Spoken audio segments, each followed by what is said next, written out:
buzz about Adam Azim, and yeah, we want to see him really perform tonight. The eye test is good so far. What have you made of the trajectory when it comes to the matchmaking up to this point with Adam? Obviously, youngest man to snaffle that EBU crown. I know that upset Spencer Oliver immensely because he was the youngest man previous to that. But he's been, for me, punch perfect, and I think the McGuigans have actually done a really good job with the matchmaking up to the point of getting it right. The right fights at the right time, the big test, and tonight, without any shadow of doubt, is the biggest test so far. Totally agree. Spencer lost his record. It was a long record, but it goes to a good man in Adam Azim. And interestingly, Dalton Smith wins that European title last week to keep the pot bubbling for the two of them to meet down the line. But I think you're right about the McGuigans. It's a great team he's got. Shane McGuigan, one of the greatest trainers, I believe, in the world today. And with Jake and Barry and everybody, and his dad's really important to the team as well. Every single part of it is covered. He's got an elite team because he's an elite fighter, Adam. He's wanted to do this since he was 4 years old, and I think the professional career is going absolutely to plan. O'Hara Davis, the right fight last time, and he delivered a stunning performance. And I think Sergey Lipinets is again another test, a step on the ladder, and I believe it's the right time for this one. Spence, if I can bring you in, my friend, of course there's going to be the shadow of the Dalton Smith conversation in and around Adam Azim every time he fights. But if we're really honest with the fight fan that tunes into our show, and that's what we like to try and be every single week, the tests that he has had have absolutely been stellar so far, Adam Azim. Last time out against O'Hara Davis, he did the business, and tonight, taking on a former world champion. Yes, it's a 35-year-old former world champion in Sergey Lipinets, but Sergey Lipinets at this weight division has only really come up short against Mikey Garcia. I know he went up in weight to take on Jaron Ennis, but at this weight, Mikey Garcia is the only guy to really stop him. So it's a good barometer tonight for Adam Azim. Absolutely, you know, he had a good win last time out, Lipinets, against Robbie Davis Jr. It was a real back and forth. He showed a lot of character in that fight as well, hurt badly in a couple of rounds, but come back, gritted his teeth and showed that he's still got a lot left in the tank. Very tough Pakistan guy, with his hands held high, likes to come forward, wings the shots over, former kickboxer, and he's very crude. So what he will look to do is take Adam Azim into those later rounds and draw him into a dogfight. That's what he does, and does so effectively. Very experienced, operated at world class. Great test for Adam Azim at this stage of his career. Stylistically, this one works well for him as well. Lipinets, very flat-footed, stands in front of him, so a great chance here for Adam Azim to really make a statement. Adam, regarding world title honours, because we all like to get carried away and push people a little bit too fast, in the 140-pound division from the UK, you would say that Jack Catterall's the leading light right now. Obviously, he's got Barboza next month, and that could end up getting upgraded with the WBO, depending on what Teofimo Lopez is doing. How far, in your expert opinion, is Adam Azim away from playing at the top table? I think within 9 to 12 months he'll be knocking on that door for a title shot. I really think that quickly. Jack Catterall, yes, absolutely, the leading light over here. That's a wonderful matchup with Arnold Barboza Jr. In a couple of weeks' time. Dalton Smith, of course, also wants that world title shot, so it might be a race to see who gets it first. Dalton that little bit further ahead, bit more mature, 27, 5 years older, 17 wins, and this the 30th performance for Adam Azim tonight. So maybe a couple of fights away from that, but I could see a challenge back end of the year or early 2026 at the latest. The division is positioned quite nicely, isn't it, Spence? Obviously, we've got Valenzuela, who's the WBA champion. Puello's taking on Sander Martin, I think, at the start of March, I think that fight is. Then you've got Richardson Hitchens. There's rumours that him and Teofimo might get together at some point, which then might renege the WBO belt, which then might free that up for Jack Catterall. With Dalton Smith's allegiance with the EBU now, obviously that kind of opens the door for the WBC for him, so he might have one more before getting in with the Puello and Sander Martin Victor. In your opinion, knowing these guys as you do and speaking on a regular basis, we all want to see Dalton Smith and Adam Azim at some point, but do you think it'll only happen once there's maybe a world trinket on the line for that? Absolutely. You know, those sort of fights that you need to leave them to simmer, to build up a little bit more, to grow both of the guys, you know, to be recognised by the wider audience. I think that is really important, because you've got two world-class operators there, two guys that I believe will go on and will win world titles in their separate routes. I do believe they have the ability to do that, but this is all about timing in this game, and that fight is too soon for that fight to happen right now. It's a heck of a division though, isn't it, 140?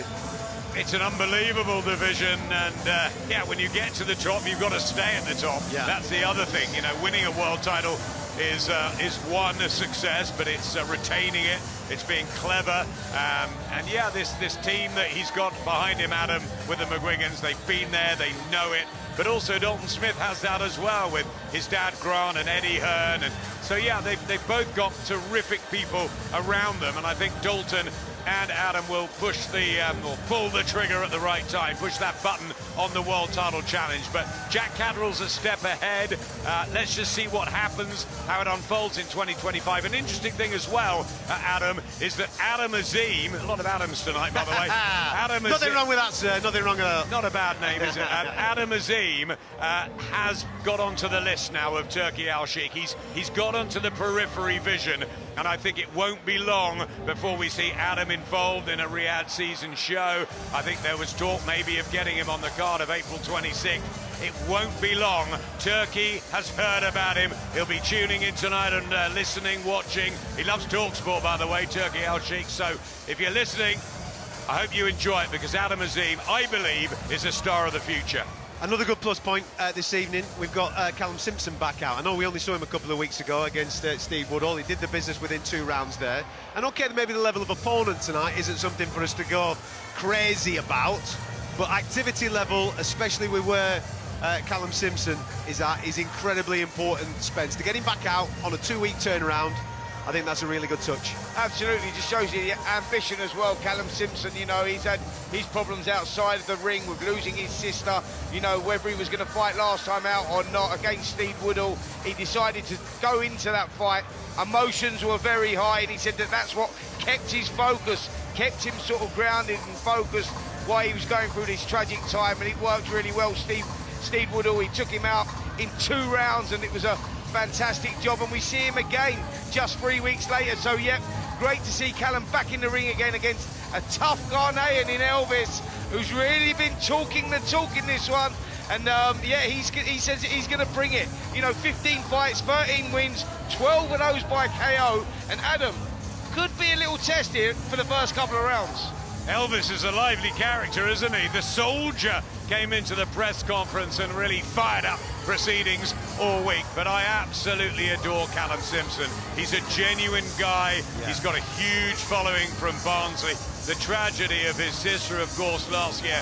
But to have the resilience to sort of go on, and he's going to fight for his sister. He's got a wonderful base around him. He's a top guy, and he's a top fighter. He's come through the small hall really well under Kevin Marie, who's guided him brilliantly, brought him to Boxer. He's brought him to the big stage. Barnsley, one big stand sold out at Oakwell. They want to do the whole stadium in the summer, and it's great, Adam, that he's back after just 3 weeks. It's like an old-fashioned throwback. Yeah. Why not? He's had a quick win. Get him back, get him some momentum. And Callum Simpson, he could be another star this year. Absolutely. Listen, we've got quite a lot to get through this evening. We're going to go to our first fight in a minute, but if I can bring in John Rowling for a split second, the fight that I'm looking forward to the most tonight, apart from the main event, John, is the heavyweights. Jamie Tishikiva taking on Michael Webster. I think that is a real competitive 50-50 knot with the big boys. Fingers crossed, I know this sounds bad of me saying this, somebody goes over, because I want to see Rock'em Sock'em Robots, mate.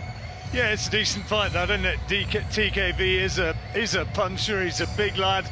Michael Webster also has shown his toughness, has 2 losses on his record against Solomon Dakers, coming back from that, so he's going to be wanting to prove a point tonight.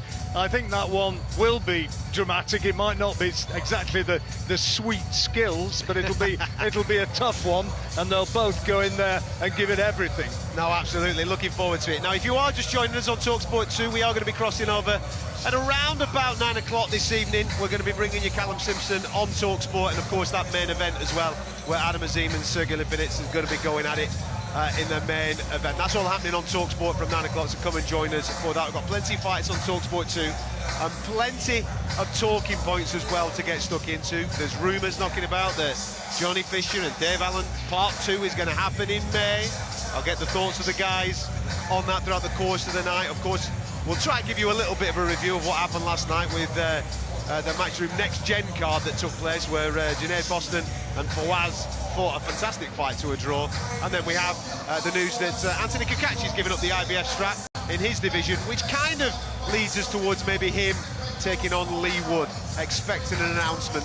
I'm getting the nod off Adam Smith, and in fact I'm getting the nod off Adam Smith. It's definitely happening, so we'll be speaking about that a little bit later on the programme as well. If you want to get involved, you're more than welcome to do so. Social media lines are open, and as I've said, we are streaming right now on our YouTube channel, where you can get stuck in and of course interact with us on that YouTube channel. Now, as you can hear in the background, Big Mo is giving it the big one here at the OVO, so let's cross over to him for the introduction of our first fight of the evening. For the IBO World title, also featuring Callum Simpson's defense of the Commonwealth title.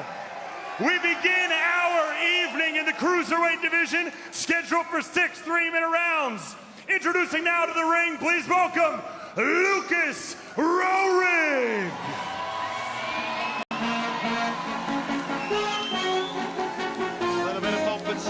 For Lucas Rorig as he makes his way to the ring, taking on Miloslav Savic. Spence, you've been speaking to this young man this week. He's well looked after by George Groves, and that's why he's getting the pomp and the TV appearance. Yeah, absolutely. George Groves has taken a keen shine to this young man. He works really hard in the gym. He's progressing all the time. He was a brilliant amateur himself. Very young, very ambitious. Commentated on his first fight, actually.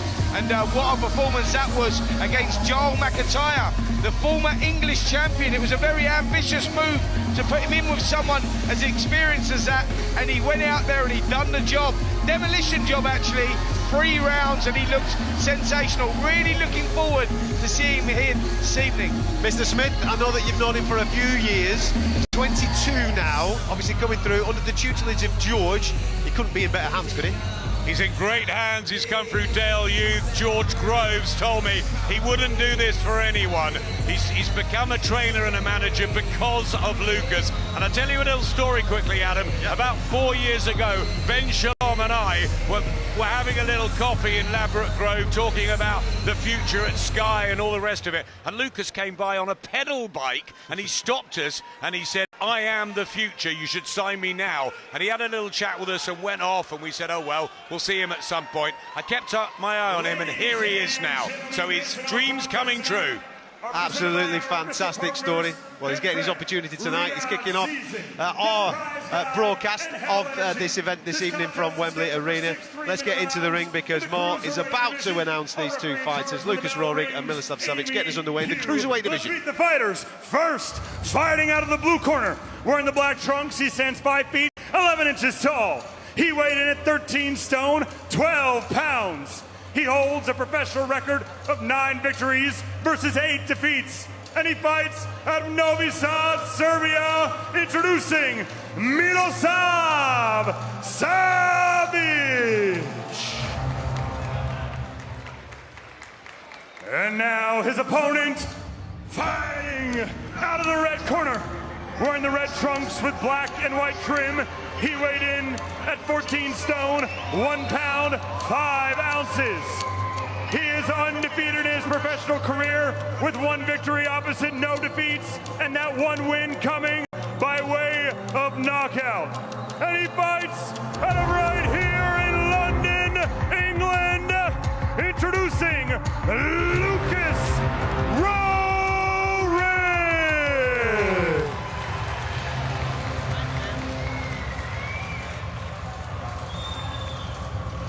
Right, boxers, listen to my commands at all times. Watch your heads, no low blows. When I say break, step back. Protect yourselves at all times. Touch gloves. So there you have it. First fight of the night here on talkSPORT 2. Remember, we're across here, and then over on at 9 o'clock we'll be on to talkSPORT for the main event, which is Adam Azim against Sergey Lipinets. Calling you through this first fight, Spencer Oliver and John Rowling. Well, Rorig was spectacular in his first fight against Joel McIntyre, and it might be that he's going to deliver something similar here, because Alois Jr.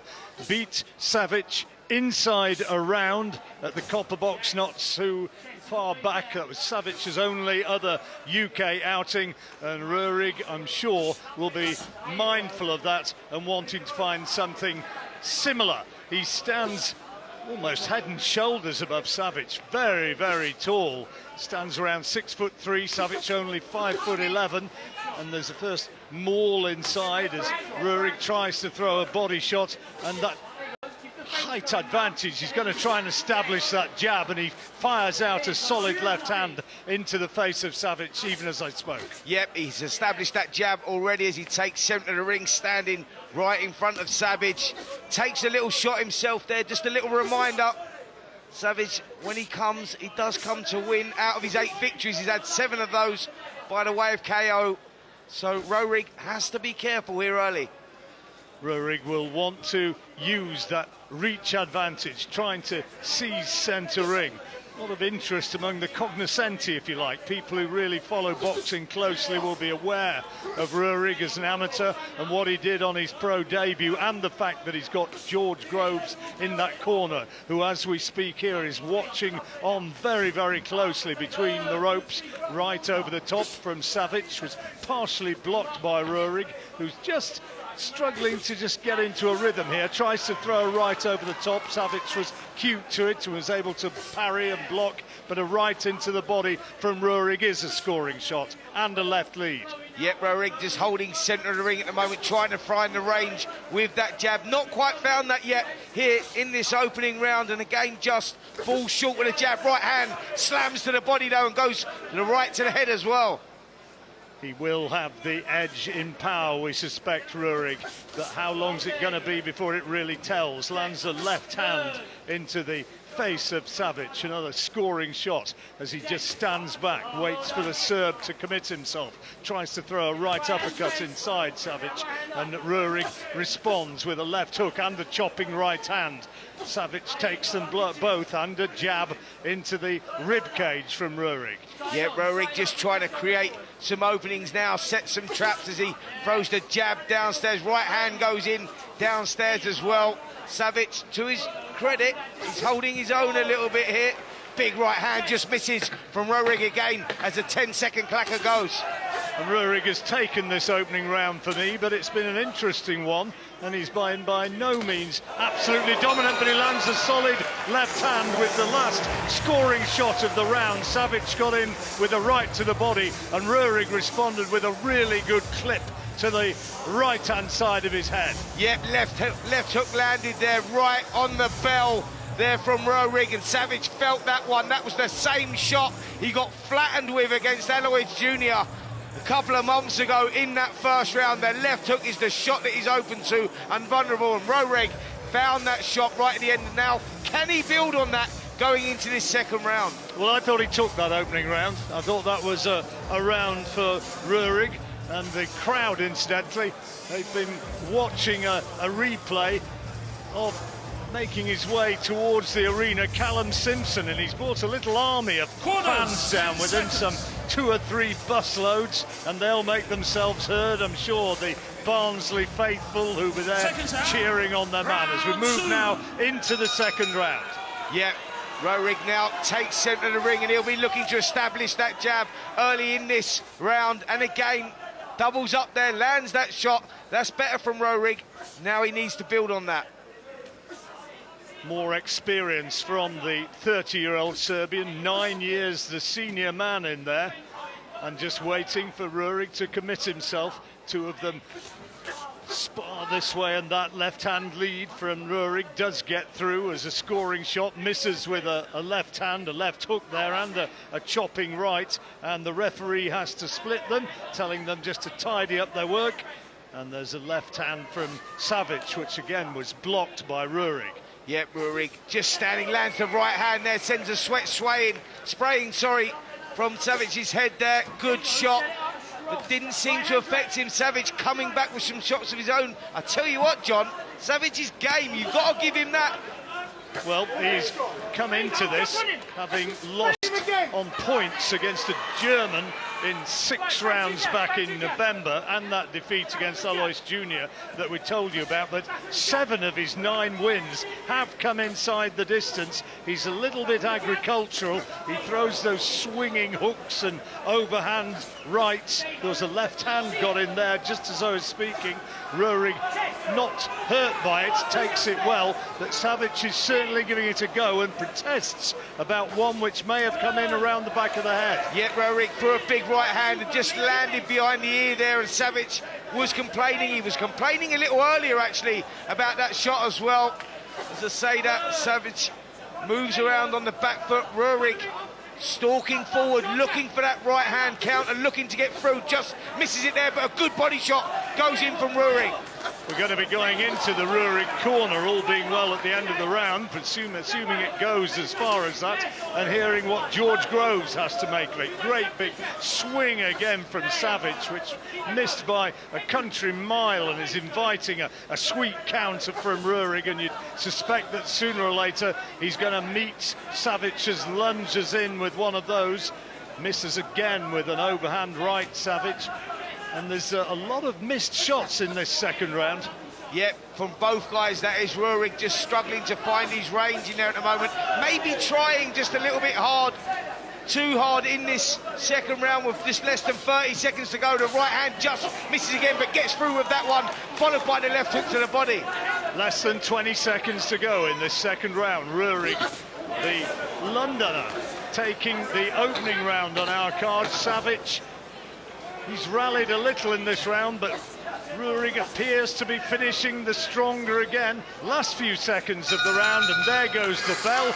Makes his way back to the corner quickly before we hear from George Groves. How did you score that one briefly? Yeah, another round there for Lucas Rorig. I think he'd done enough, but still struggling to find that range. Let's listen into the corner here, see what George has got to say. Brilliant, yeah? Get that right hand dressed, yeah? Concentrate that and he won't land nothing, yeah? Beating him up with a jab perfectly. And then when you get that right hand, fucking breaking him up. Breaking him up every time. Yeah? Lovely stuff. Beautiful jab. Beautiful jab. Beautiful jab.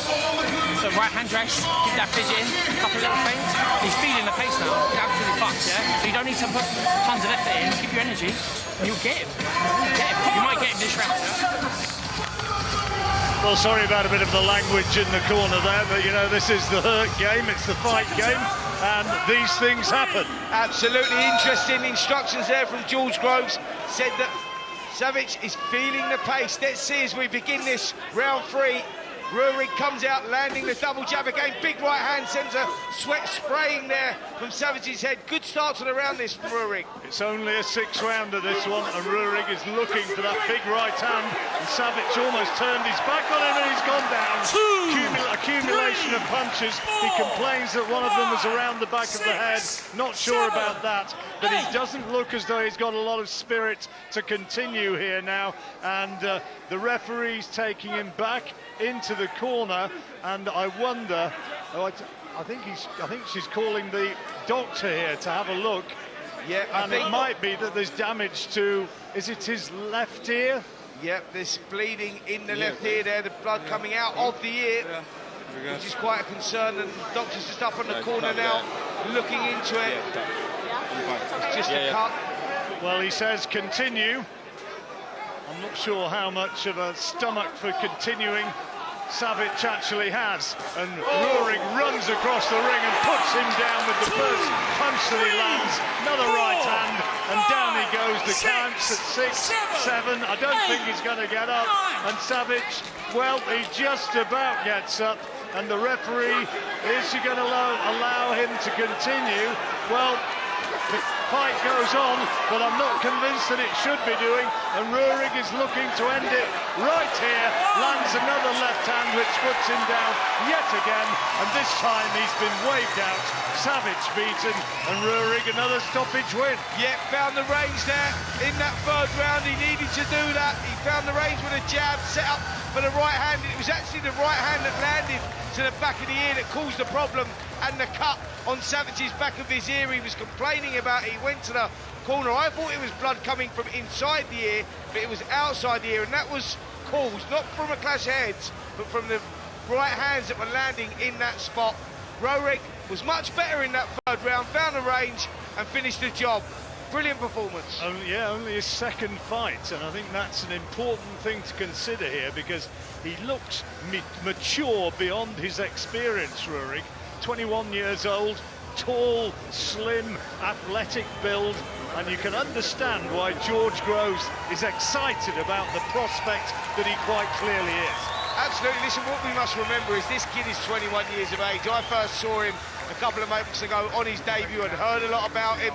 Good rumours coming outside of the, the gyms and the sparring sessions he's having and competing with big names. I know that he's sparred with the likes of Jai Opataya and those sort of names, and they all praise him and said, listen, this kid can fight. And I think tonight he showed us that he can. It's all about the development, taking their time, but we could see a star of the future here in Lucas Rorig. Well, he got him going early, didn't he? And rather than rushing in and really going and looking to jump all over Savage, he looked for his shots, placed his shots and took him out beautifully. It was a chopping right hand which put him down for the second time. George Groves delighted and applauding him in the corner when he delivered that particular shot. Yeah, brilliant finish, wasn't it? Like I say, he found his timing. That was what was missing in the opening 2 rounds. Maybe trying just a little too hard to impress. As I say, there's a lot of pressure on this young man's shoulders. People are talking about him. He's got to deliver, and he's done it again tonight. 2 fights, 2 wins, 2 KOs. Well, in a moment we'll get confirmation of the result and another stoppage win, and I'm sure we're going to hear Lucas Rorig and indeed George Groves very bullish and upbeat about what their man has produced tonight. Happily waiting for Big Mac to give his announcement of the result. A third Ladies and gentlemen, referee Amy Pugh calls a stop to this contest at 1 minute 5 seconds of the 3rd round. Declaring your winner by TKO and still undefeated, Lucas Rorig. Good win for Lucas Rorig. I tell you what, if we're quick smart about this advertisement break, we might be able to get Spencer Oliver on a microphone and we can have an interview with the boy, eh? Why not? Heavyweights are coming up next as well. Don't be going anywhere. This is Fight Night.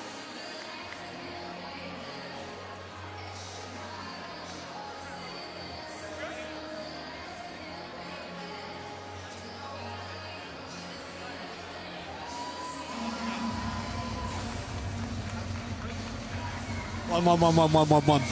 Thank you.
How long?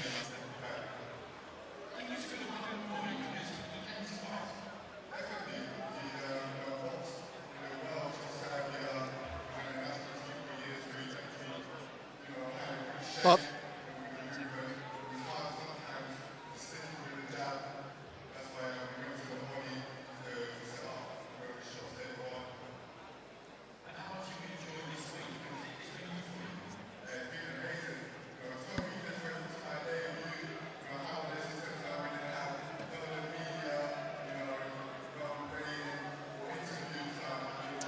Welcome back to Wembley Arena for Fight Night Live, right across the talkSPORT network this evening. I'm Adam Catterall, pleasure to be with you. Adam Smith's with me, Spencer Oliver and John Rowland as well, calling you through some fantastic fights, one of which will be the main event tonight as Adam Azim takes on Sergey Lipinets in the 140 pounds division. Biggest test so far from the man from Slough, and you'll be hearing the dulcet tones of John Rowland calling through that fight just after 9 o'clock. We'll probably be on talkSPORT by that point. Right now on talkSPORT 2 we are just waiting to be speaking to a young man that's just got himself a fantastic victory in the cruiserweight division. Lucas Rorig beating Miloslav Savic, stopping him in the 3rd round. Spencer Oliver's got his microphone in his hand, he's ready to go and speak to the main man. But all in all, Adam Smith, a relatively solid performance that from a young man on a big night, television, radio all looking at him, and he turned up. I thought it was a really good display, Adam, from Lucas. He oozed class with that jab, wonderful body shots, broke his man down well. And Savic is a tough guy. He was game, he was strong. I like the way Lucas has dealt with fight week as well. He's an assured guy for a youngster. Let's hear from him, shall we? Because Spencer Oliver, he stood next to Lucas Rorig. Well, Lucas, you went and done the job, mate. How good did that feel? Felt amazing, you know, all the hard work and finally get to display it in front of a big crowd at Wembley OVO. It's amazing. Listen, I was there on your debut in December against Joel McIntyre, and I thought, you know what, that's an ambitious debut, that. Former English champion, come with a lot of experience, but you blew him away in 3 rounds, and you've done the same tonight. Yeah, to be honest with you, I told my friends, because this was a fight that you could bet on, I told them round 3, get it on, and so I come out and made sure that I got him out in round 3. Listen, George Groves, your trainer and manager, has been talking, praising you, singing you how good you are, and saying that you're going to go all the way to the top. You're 21 years of age, and you're delivering there. How good is it to be teamed up with George? It's amazing. It's as a young man, as a 21-year-old, to have a veteran, to have a former world champion, someone I can pick their brain, someone who's with me day in, day out, constantly learning and constantly getting better. Answer me a question, mate. Have you ever sparred him? Sparred George? Yeah. Oh, no. Sometimes he puts the mitts on and the gloves, but I've got to work on defense. Catch. I can't throw nothing back.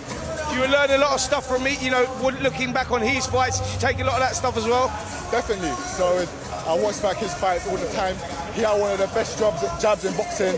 That's something I'm trying to emulate, you know, where I can mix it up, shoot from the hip, you know, shoot from the top, and have a variety range of different jabs. Right, give us your roadmap for this year, Lucas. How many times do you want to box, and when are we going to see you again? Hopefully back out in March, and the goal is to finish the year off 7-0. Brilliant. Well, listen, congratulations tonight, mate. Brilliant performance. Well done. Thanks to you guys. Seems a very switched-on young man, confident young man, speaks very, very well, and obviously we've just seen there he can fight as well.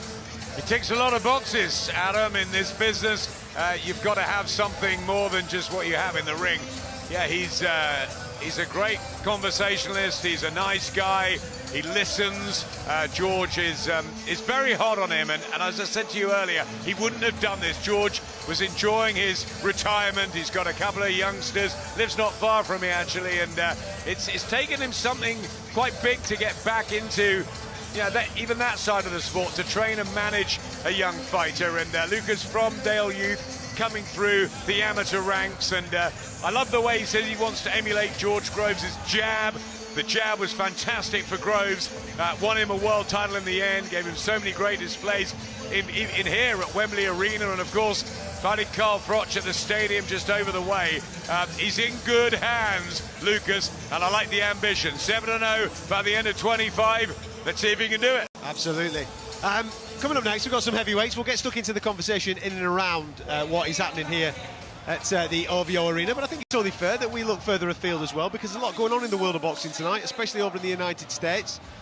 David Benavidez taking on David Morrell. I mean, what an unbelievable fight this is in this particular division. There's loads of chat of what could happen next for both of these guys, but as a matchup itself, Mr. Smith, what an unbelievable fight for the fight fans to enjoy.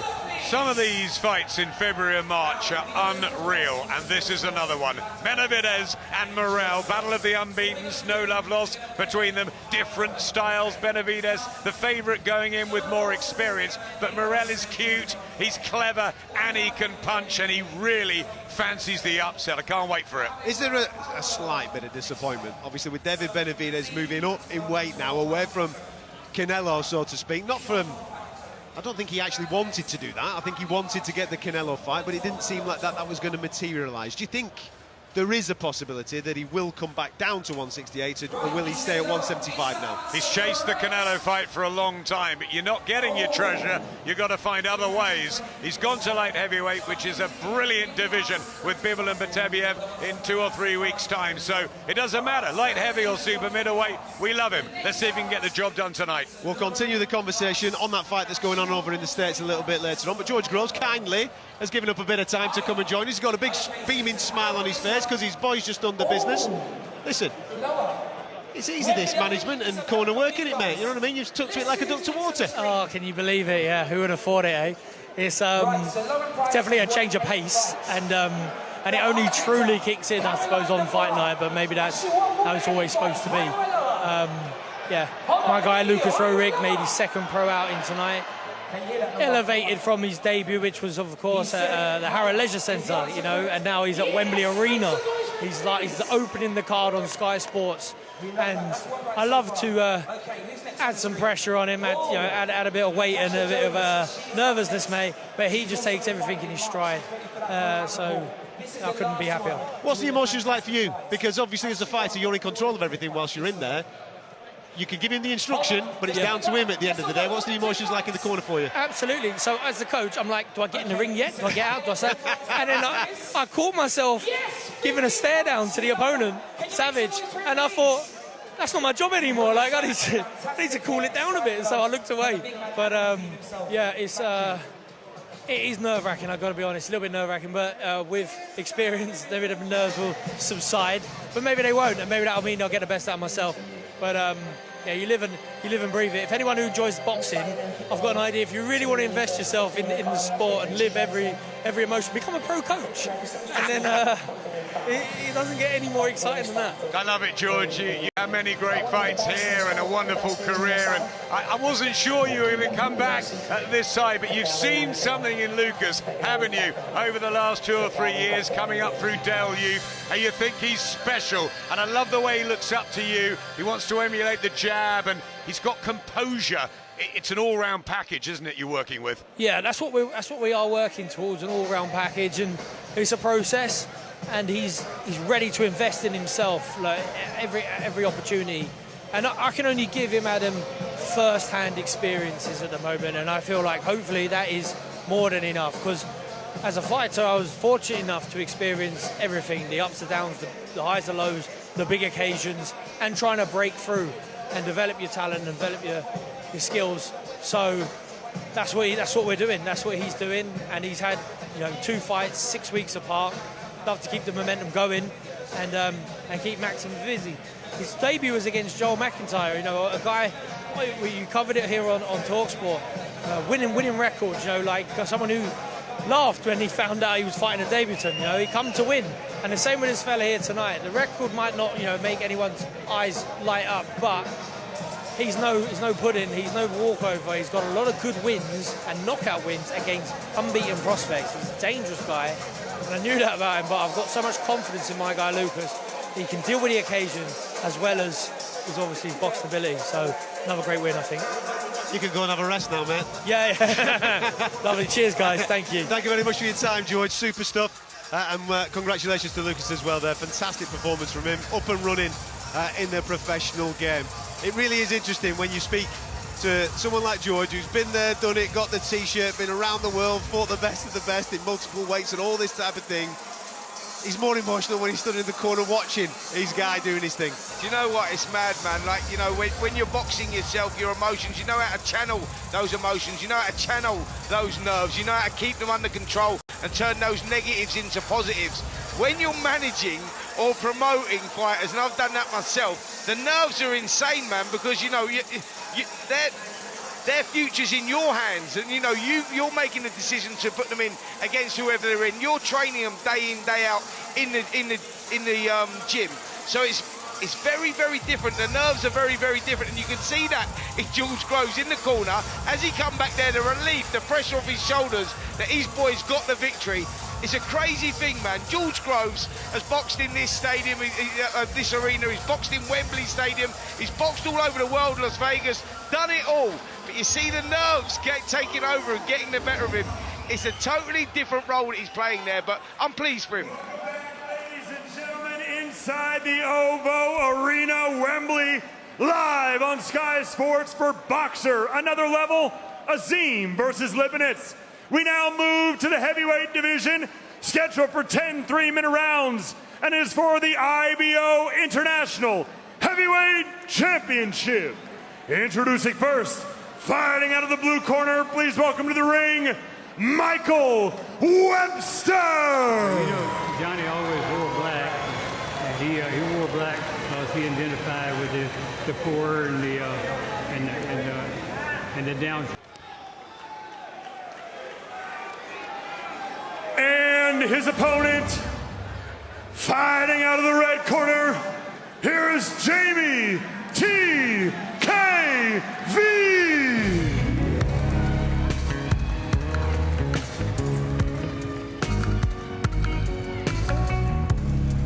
On his way to the ring, Jamie TKV. Full name Tashikiba, taking on Michael Webster. 10 rounds at heavyweight. Adam Smith, good matchmaking this, because I think both guys are in a very, very similar situation. People will remember Webster, that he's been in a couple of times with Soldair, because he came up short there. But I tell you what, I think this is a really good piece of matchmaking for the where these lads are currently at in their careers. It's a really good fight, and it's in the blue ribbon division, so we're going to get excitement.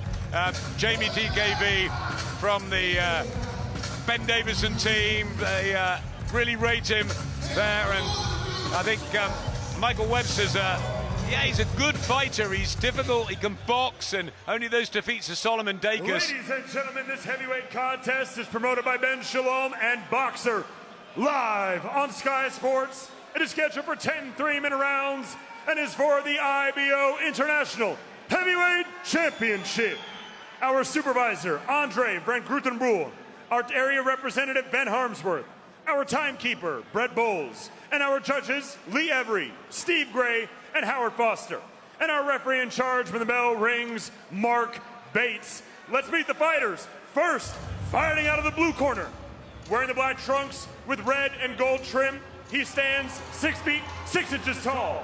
He weighed in at 18 stone, 3 pounds, 5 ounces. He holds a professional record of 10 victories, opposite 2 defeats, with 6 of those wins coming by way of knockout. And he fights out of Middlesbrough, England, introducing Michael Webster.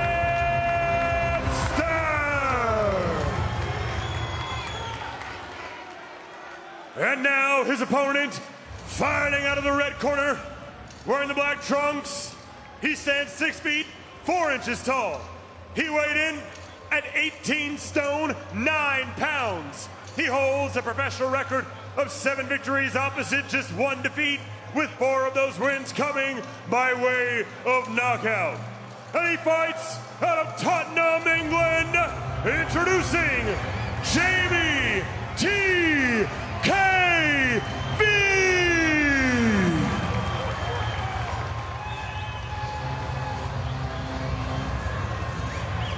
Okay, gentlemen, put your instructions in the dressing room so you know what's expected. Keep your punches up, obey my commands, and protect yourselves all times. Keep this one clean, lads. Touch gloves.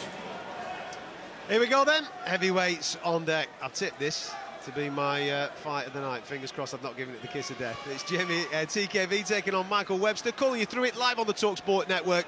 We've got Spencer Oliver and John Rawling. 2 very, very big men who are going to trade on aggression here. Seconds out. Webster thinks he's the superior boxer.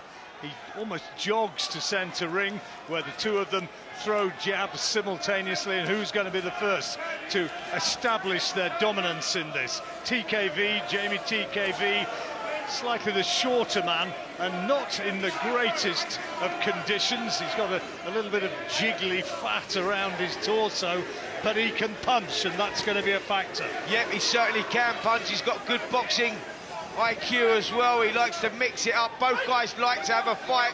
This one should be explosive. I go with Adam Cattrall here. This could be a real barnstormer here. Jamie's one defeat was against Igor Macedo in September 2023, when he suffered a horrendous cut to his left eye in the 6th round. And maybe there's still going to be, almost inevitably, some sort of flesh weakness around there, because one of the worst cuts you'd ever see. Michael Webster's 2 defeats, the 29-year-old from Middlesbrough, 12 fights he's had. His 2 defeats were both against Solomon Dakers. First one went to points, a majority decision went against Webster. The second one by TKO last July in Birmingham. How well's he going to recover from that? That is surely a factor, but we know from that fight and from other fights we've seen through his career that Webster also is a real tough cookie. Yep, he really is.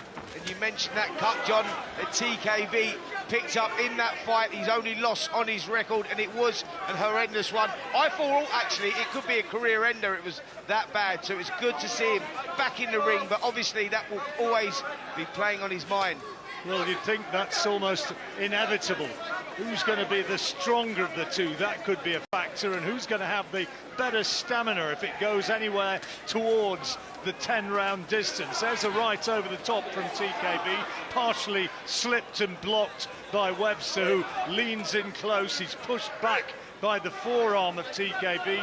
Referee, who I think is going to be a busy man tonight, Mark Bates, has to set between them. Yep, neither man stamped their authority in this contest yet. TKV trying to take centre of the ring, hands held high as he lures in with a jab, just falls short, and both guys get tied up together. A little bit scrappy this at the opening of this first round. Webster wasn't too impressed by his opponent there, who he thought went in using his head, and gave a look to the referee as much as to say, are you going to do anything about this? The referee had a word with both as it happened, and the action now is underway again. Left-hand lead from TKV, does find the target, and again his head comes in. Jamie TKV right in towards the chest of Webster, and then lift up, and Webster just has another little complaint to referee Mark Bates. Last few seconds of a tight opening round. Yeah, a messy opening round, if I'm totally honest. Both guys trying to take centre of the ring. TKV coming in with his hands held high, jabbing to the body, single jabs to the head, and got success with that shot, if I'm honest. And Webster couldn't get into any sort of rhythm. Maybe the first round you just lean towards TKV, maybe just enough to nick it, but very messy opener, and both guys not really settled down just yet. No, a lot at stake, of course, trying to establish themselves with a meaningful victory in this very competitive heavyweight division where Britain has so much strength. You're listening to Jamie TKV against Michael Webster here on Fight Night at the OVO Wembley Arena in partnership with USN, your partner in performance. Visit usn.co.uk. As we go now into the second round, are we going to see some clearer action? Jab to the body, first shot on target from TKV. Back comes Webster, feints to throw a couple of jabs of his own, and then catches TKV with a right to the body as the big Londoner comes boring in once more, and the referee again has to split them. Yeah, referee Mark Bates is going to have his work cut out tonight. Two big men in there, and they're both getting tied up again. TKV trying to get off with a jab, but as he's doing that, he's closing his own space, and both guys are getting tied up. We've not really seen too much from Webster yet. He's not got into any sort of rhythm. As I say that, he misses with a couple of jabs, and again, both guys get tied up. Did you think TKV did enough to edge that opener? Yeah, I think he just nicked the opening round, if I'm honest. He was landing the better jabs of the two and got through with a good right hand. That was about all. it was quite a messy affair, and it started pretty much that way in this second. Both guys, none of them really got into a rhythm yet. As I say, that centre of the ring, both cuddling each other again. Referee Mark breaks them up, and he's going to have a job to do tonight. It was another really untidy maul, and there's another one developing, middle of the ring now, and the referee again shouts break, and he's going to have a word with them here. He's going to have to talk to them and get them to actually produce some boxing, or this could turn out to be a real mess for the fans, with one which on paper looks as though it could be a goodie. Left-hand lead from Webster this time does get through to the chin of TKV, but again, another awful maul, and the referee just pushes TKV back, and he doubles up on his left jab. Webster pulls him in, and again now they fall into the ropes right in front of us, and he's got to lay down the law here. This can't continue. Yeah, the problem we've got is TKV is throwing a ponderous jab. He doubles it up and he gets inside and he closes his space. There's no room to work, and as he does that, Webster's happy to just tie him up. So one of these guys needs to create a little bit of space to get these shots off, because at the moment it's a messy affair. As I say that, TKV lands the right hand. And TKV gets his forearm into the neck of Webster, who again complains to the referee. Webster doubles up on his left jab, and then there's another maul as he clubs TKV with a couple of rights to the body. And now the referee does say, come on, let's see some boxing. Let's see some proper fight work in there. He's covering his mouth, the ref, so he can't see or hear exactly what he was saying. Not sure why he has to do that, because to be quite honest, it's fairly self-evident that they need to tidy this up and needs to box more than they are doing thus far. Last few seconds now of the second round. Opener we gave to TKV. Who's winning this one? Almost impossible to say, isn't it? It really is, John. It's a difficult one because neither man has landed anything of significance in this one. I think Adam Cattrall put that commentator's curse on it. He said it was going to be fight of the night, and Adam, that has not worked, my friend. All right. Let's see what Adam Smith makes of it. I was hoping Adam Cattrall was right. I was fearing that the styles may not gel. I think the problem, John, is that Webster is a little bit slow on his feet. I don't know whether the Solomon Dacres knockout defeat has really affected his confidence. He hasn't quite got in a rhythm yet. I think TKV has just about nicked the first two rounds, but it is a mess. It is stylistically wrong, and the referee's got to sort this out. Well, he's the man in there. He's the one who can actually dictate, isn't he? You know, I mean, you remember, there were people listening now who remember back and remember the likes of Roy Francis, as you do, Adam, and others as well. You know, some of those who really would have a word, and they definitely would with this one. Yeah, Roy Francis, absolutely. No nonsense, and plenty of referees back in that time, that era, would have got straight in. But, yep, we need to have this cleared up, because it's a decent one on paper, and it should be. Another maul. Mark Bates just follows them across the ring and pushes them apart. Now is there going to be some proper boxing? Tries to throw a left to the body, TKV. And again, this time it's Webster who gets him almost in a headlock. They have to be split once more. That's a good jab at last from TKV. That was a good scoring punch. But there was the almost inevitable maul that followed. Yeah, but that's exactly what it was, John. It was just a good jab, wasn't it? And then nothing come back. A little right hook, left hook come back there from Webster. And again, both guys tying up in the middle of the ring. Frustrating this, not just for us, but for the crowd as well. The referee trying to do everything that he can, but they just need to use their imagination a little bit here, create a little bit of space, you know, use that boxing ability, because at the moment it's more of a wrestling match than a boxing match. Well, neither of them are exactly fleet of foot, are they? Both of them weighing well over 18 stones. Jamie TKV standing 6'4", Michael Webster 6'6". They're two mountainous individuals, but they're not finding any sort of boxing skill on either side to really dominate what we've seen so far. And they're locked in together again and clubbing away with pawing shots and nothing really clear landing. And well, the judges who are scoring this, Lee Every Mr. Gray and Mr. Foster, all well-known referees, you know. It's so difficult for them to score this. What are you scoring? That's the point. You know, I think that you're seeing a laboured jab coming from TKV. He's throwing that as he's bending down. He's going on the inside. Webster lands a left hook, and the crowd come alive because that's one of the only shots that's been landed in this contest so far. TKV angry because he thought the referee had called break. I don't think he had, or if he had, certainly hadn't done it emphatically or with any sort of authority. And as they were splitting back, Webster whacked him 2 or 3 times to the head. TKV was furious, but I don't think Webster did anything wrong. No, he just let the shots go. Listen, defend yourself at all times. It's the referee's job to break it up, and the referee never called break. So Webster done the right thing and landed the shot.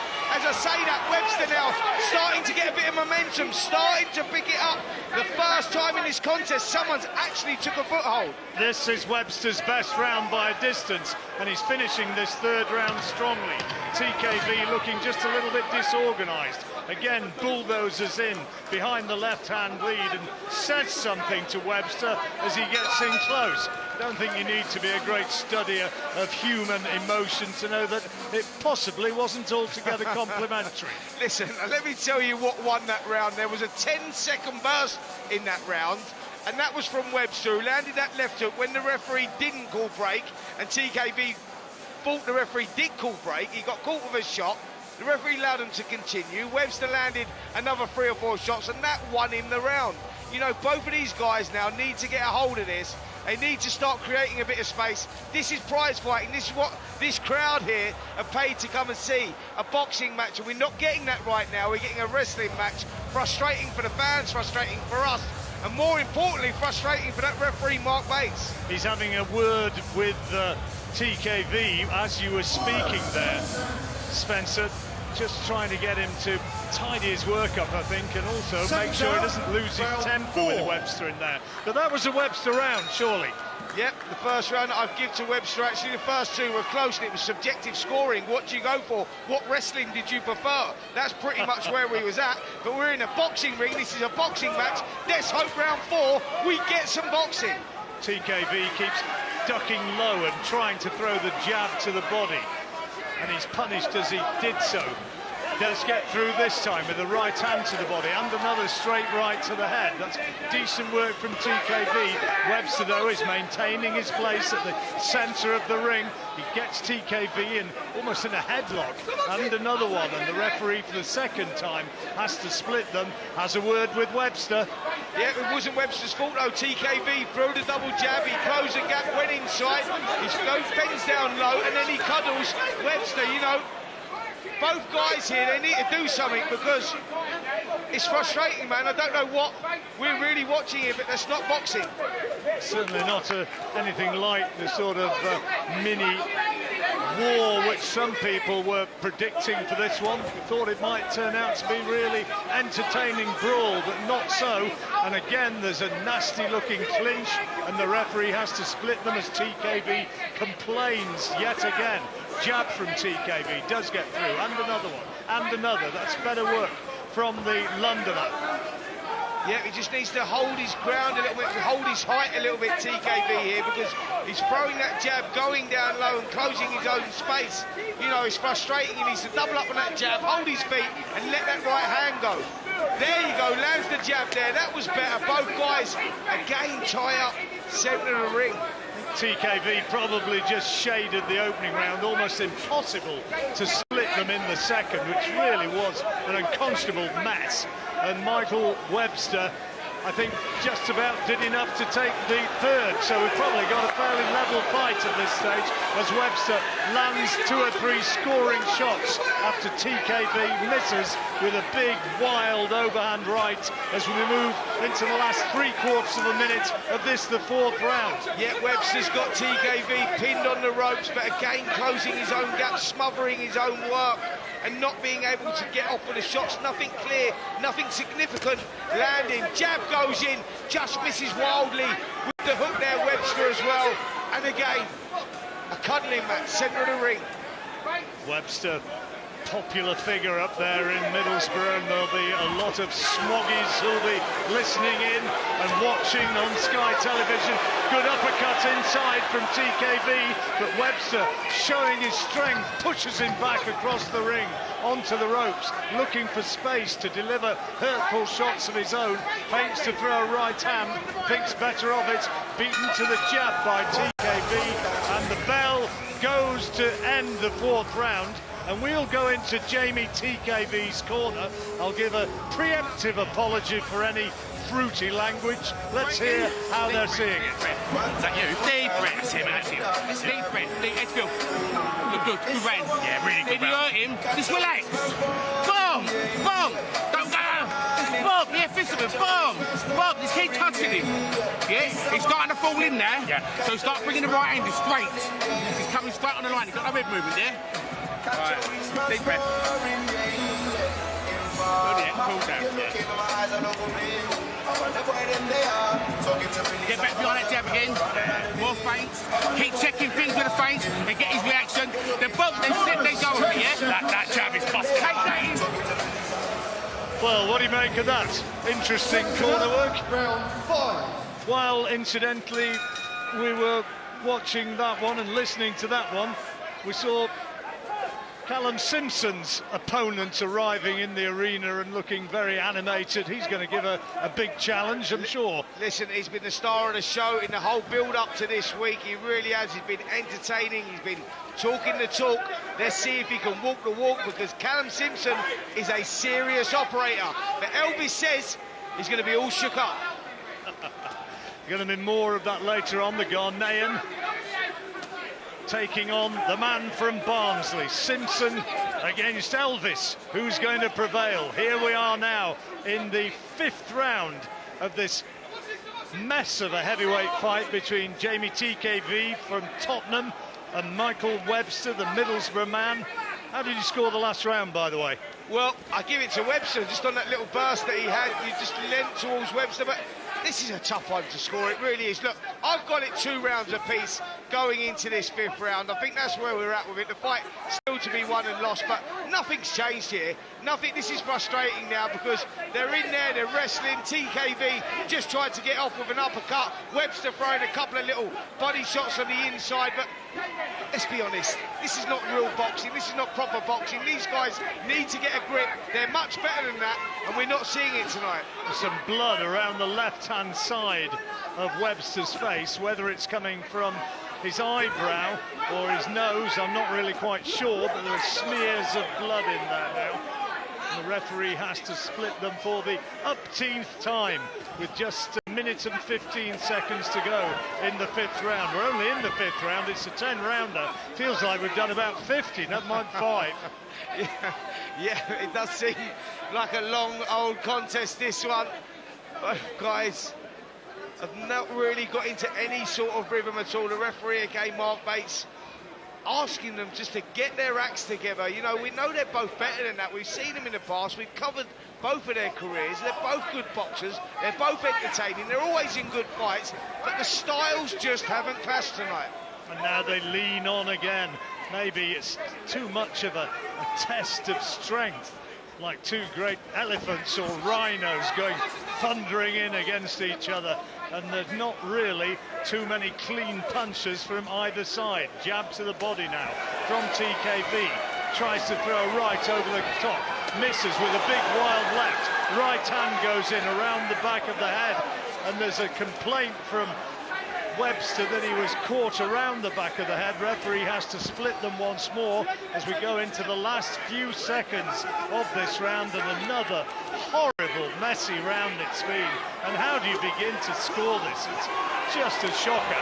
And now Webster finishes as the aggressor, does manage to find a bit of space to club his on-rushing opponent. Good jab back from TKV there, but you're right in what you say, John Rorig. How do you score this? You know, what are you scoring? How do you look at it? I mean, let's bring the boys in here. Adam Cattrall, you're the man. Are they still in there? Are they still in? You're the man that said this was a barnstormer. Well, I don't know what's going on, mate. I am not going to make any more pre-fight predictions throughout the course of this year, gentlemen, because that is an absolute shocker from me. I just thought, because of the level that the lads were at, the matchmaking would lend to a little bit of rock'em sock'em robots, but they're kind of just cancelling each other out a little bit, Adam, aren't they?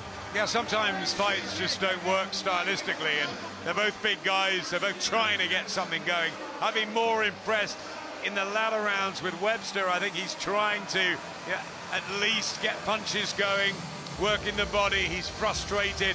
I think TKV has been falling in a fair amount, and yeah, they both want this so badly. It's a huge opportunity on a big stage, and they've got to take it now.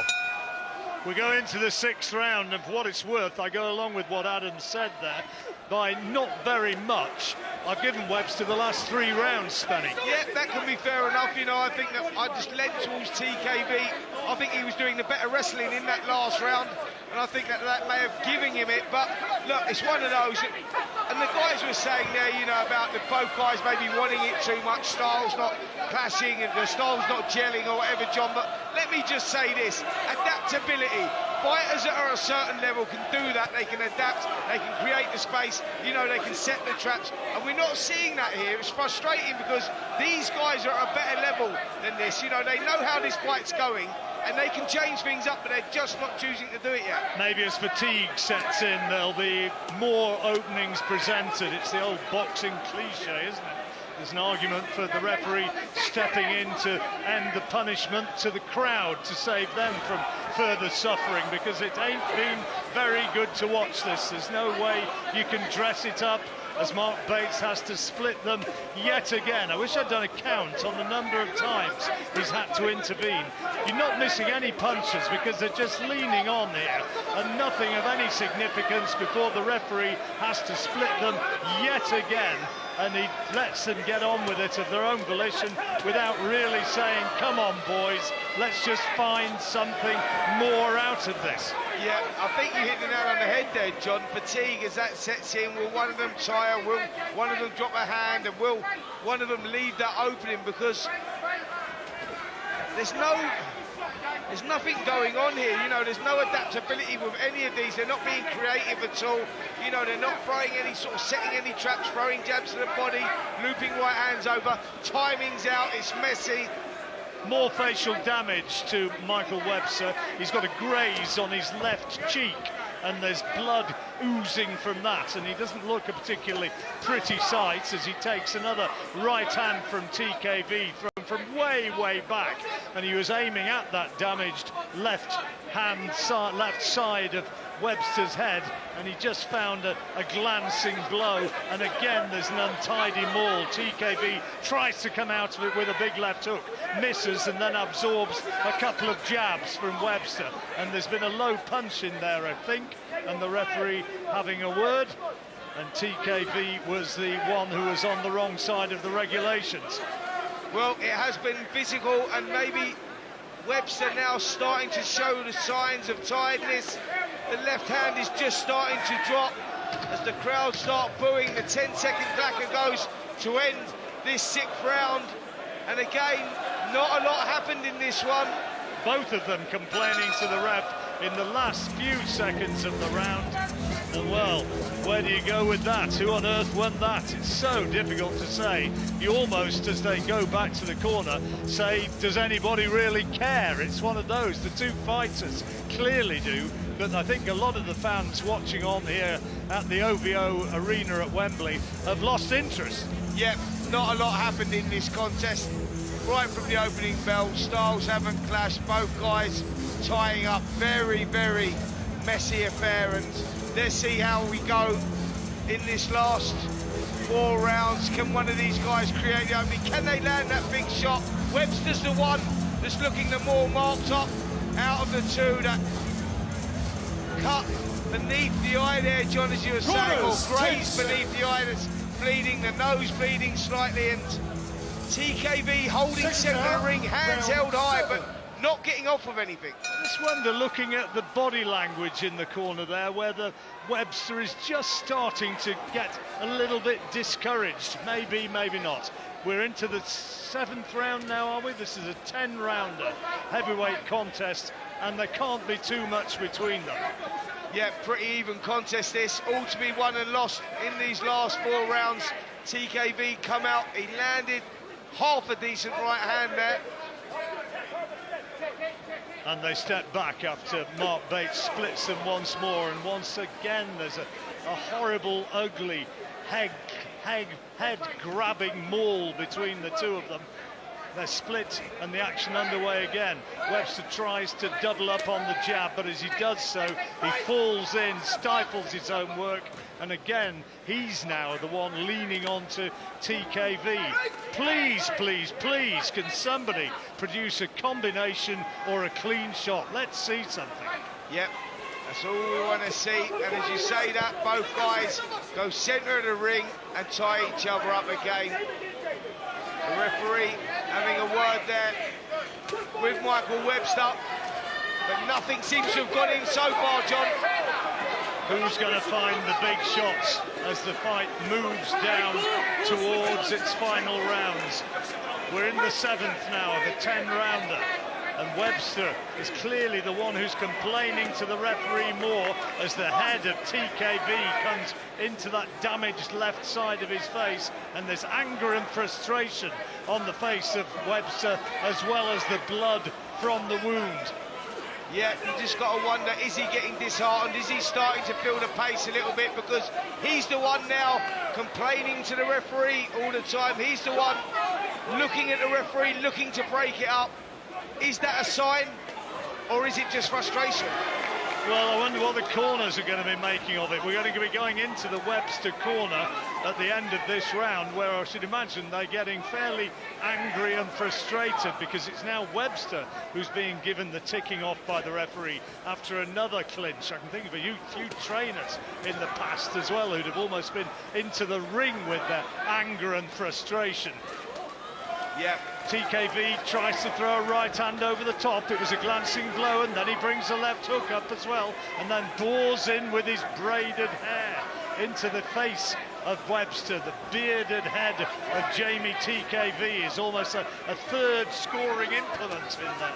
Yeah, it certainly is. Both guys again tied up, but Webster now starting to show the signs of tiredness. The mouth has just come open, dropping that left hand, and TKV lands a left hook, just forces Webster to grab hold there.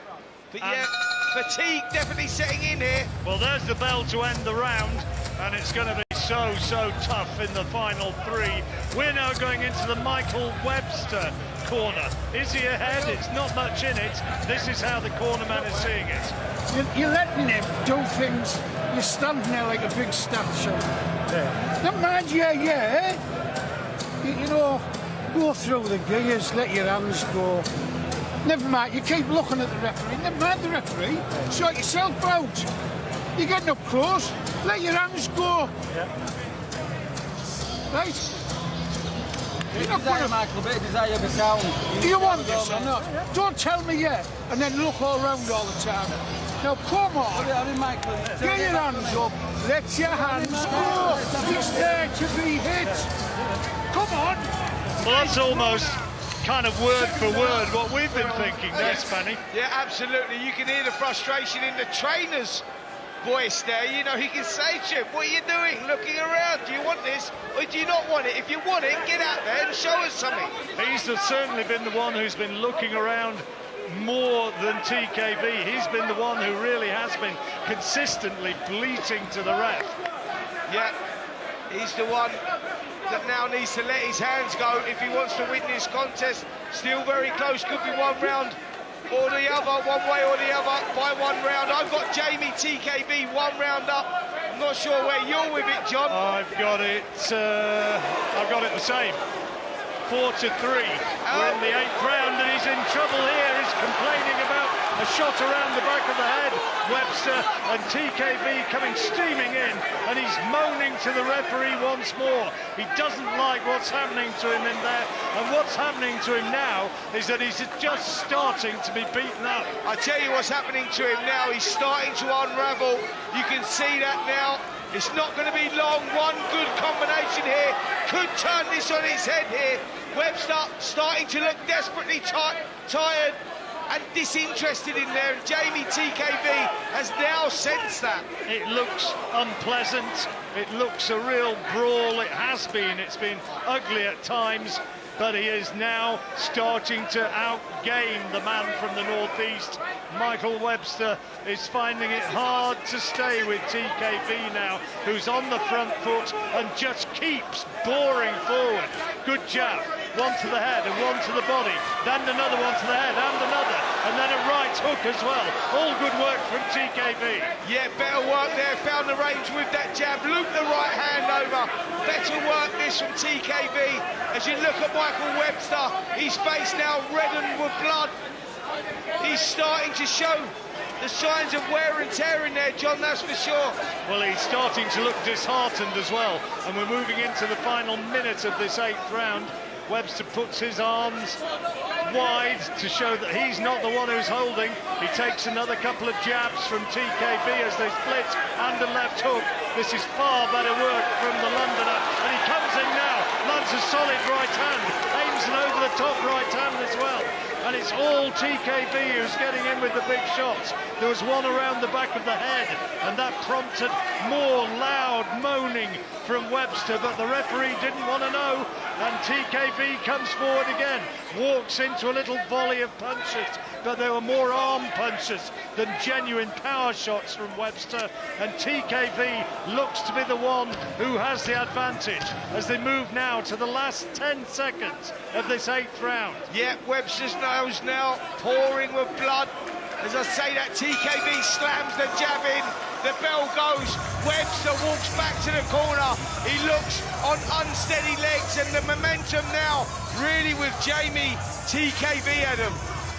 Finally, we got a really exciting round of boxing.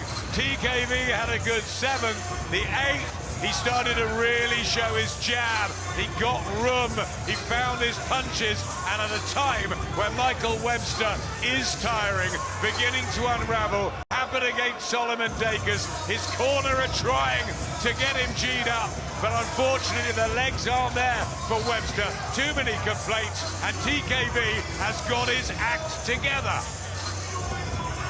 Last few seconds of the break, and I'm afraid to say Michael Webster looks a rather sorry, disconsolate figure in his corner.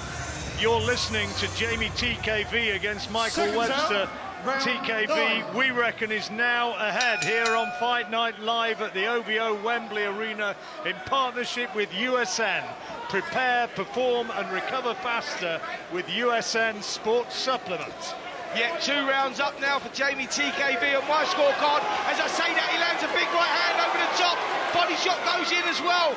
Better start this from TKV. It might be that he senses he's going to be able to take him out here, because fatigue most definitely is playing its part here. Webster tries to double up on the jab, but then can't maintain it, and forward comes TKV. Couple of body shots. Gloves go down, he tries to uncork a huge right-hander, but he was off target with that just as well for Michael Webster.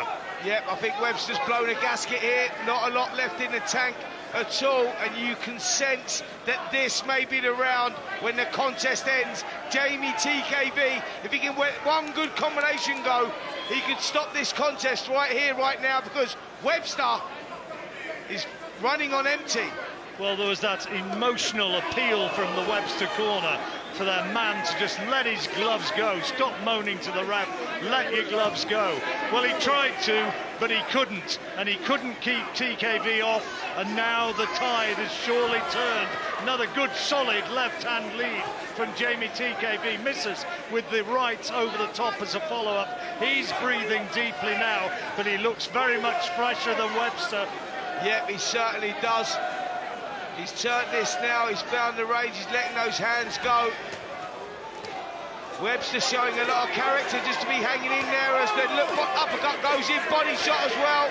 TKB wings the right hand and just skims the whiskers there of Webster. And Webster just falls in, tying him up on the ropes, but not sure what he's got left here. Well, I don't envy you if we're going to have to fight interview here, because, you know, I mean, you can admire the strength and the commitment of the two lads, but not a great deal more. Jamie TKV, you sense, as the fight has gone longer, he's just been the stronger and has been able to outwork Webster, keep it going, keep ploughing forward, and he's shown maybe that he's the stronger man, and when it comes to raw fighting instinct, he's the one who's got it. There was a solid left hook in there, and just for a moment it looks as though Webster's legs just stiffened slightly. Good uppercuts as well. 20 seconds to go in the ninth. Is TKB about to find that big payoff shot?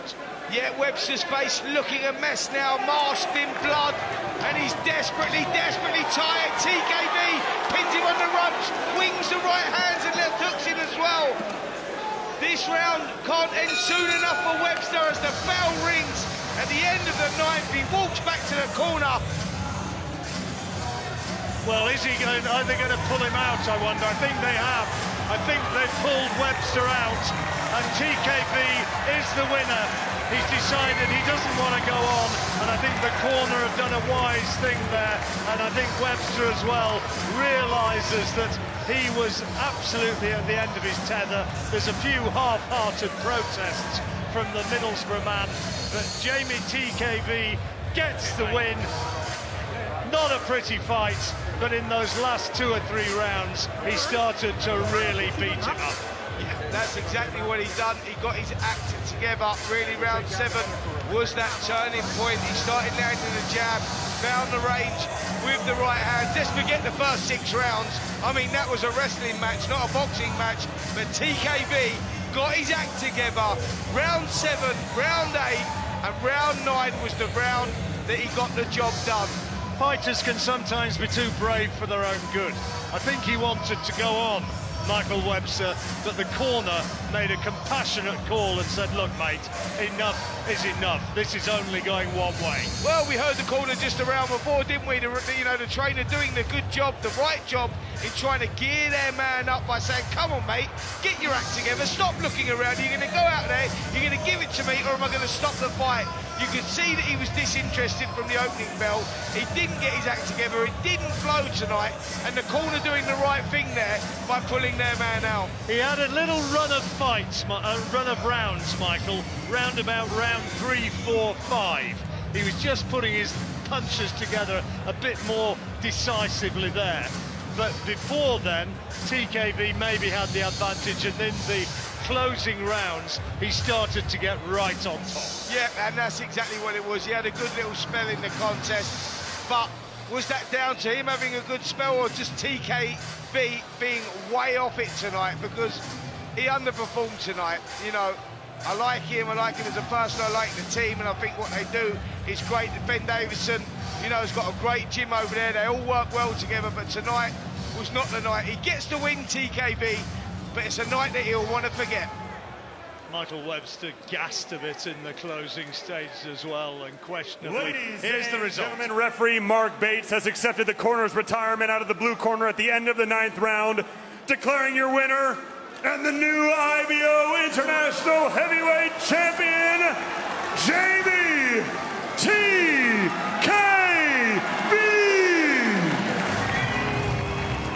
Well, it's done.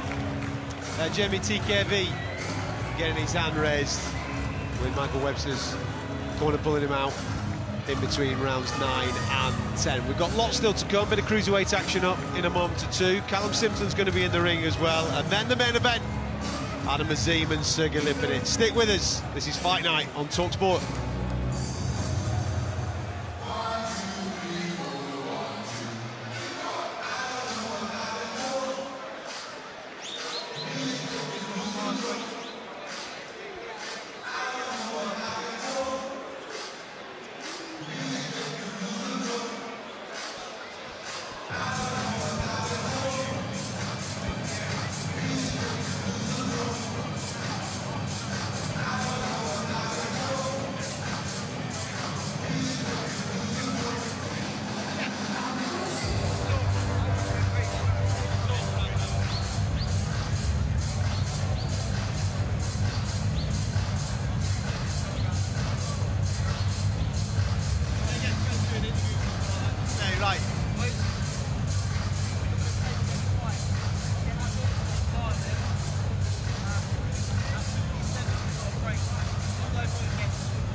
We're at Wembley Arena this evening for Fight Night Live as Adam Azim and Sergey Lipinets are going to go at it. We're going to be crossing over to talkSPORT at 9 o'clock.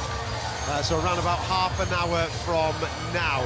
Before that, though, myself, Adam Smith, Spencer Oliver and John Rowland will get stuck into some boxing conversation. There's lots to be talking about right now with an exciting schedule and calendar ahead of us throughout the month of February, heading on towards March. Lots to get stuck into. One of the rumours that is currently going around, gentlemen, I'm sure you've seen this week, is that they are looking to try and finalise the rematch of Johnny Fisher, Dave Allen, Part 2, looking for May, O2 Arena, a target there. Is that the right decision? Is it the right fight to be happening next, do you think, Adam? 100%. Ringside in Saudi, I really felt for David Allen or Dave Allen, and he's just been such a cold character in boxing, a wonderful figure on the scene, really, Adam, for so long, and he's promised so much, delivered actually, and he'll be honest about this, very little, but he did in Saudi just before Christmas. I thought he won the fight. I thought Johnny was brave. I thought it was a learning experience for Fisher. Nothing wrong with that, but I thought the wrong guy got the decision, and I think it's a rematch that should happen. And with Johnny Fisher's army and his popularity and the lovability factor about both guys, let's see it happen again. Absolutely right. And on British soil as well, because as you've just said, they've both got great armies of fight fans that I think will come out. And I know that Eddie Hearn's been speaking about the O2. It's a big old arena, that, for a fight that maybe doesn't have a trinket on it. But I genuinely think it works there. Adam, I taught my daughter to the copper box when Johnny Fisher, when he was last here. Copper Bosch. It was the copper Bosch, and he was going to have the Bosch plane, wasn't he, out to Saudi? It was unreal. I mean, she couldn't believe it. The amount of people that were coming to see one man, and he's a great guy. Exeter University rugby.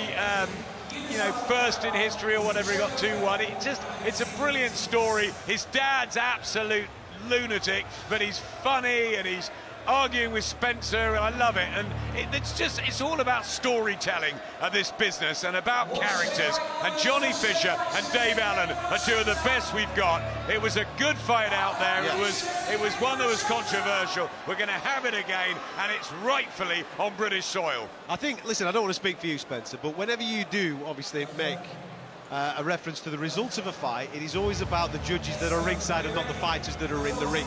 The boys turned up, they had their fight, and I think the majority of people that watch that fight do believe that because of the knockdown, Dave Allen maybe should have had his hand raised.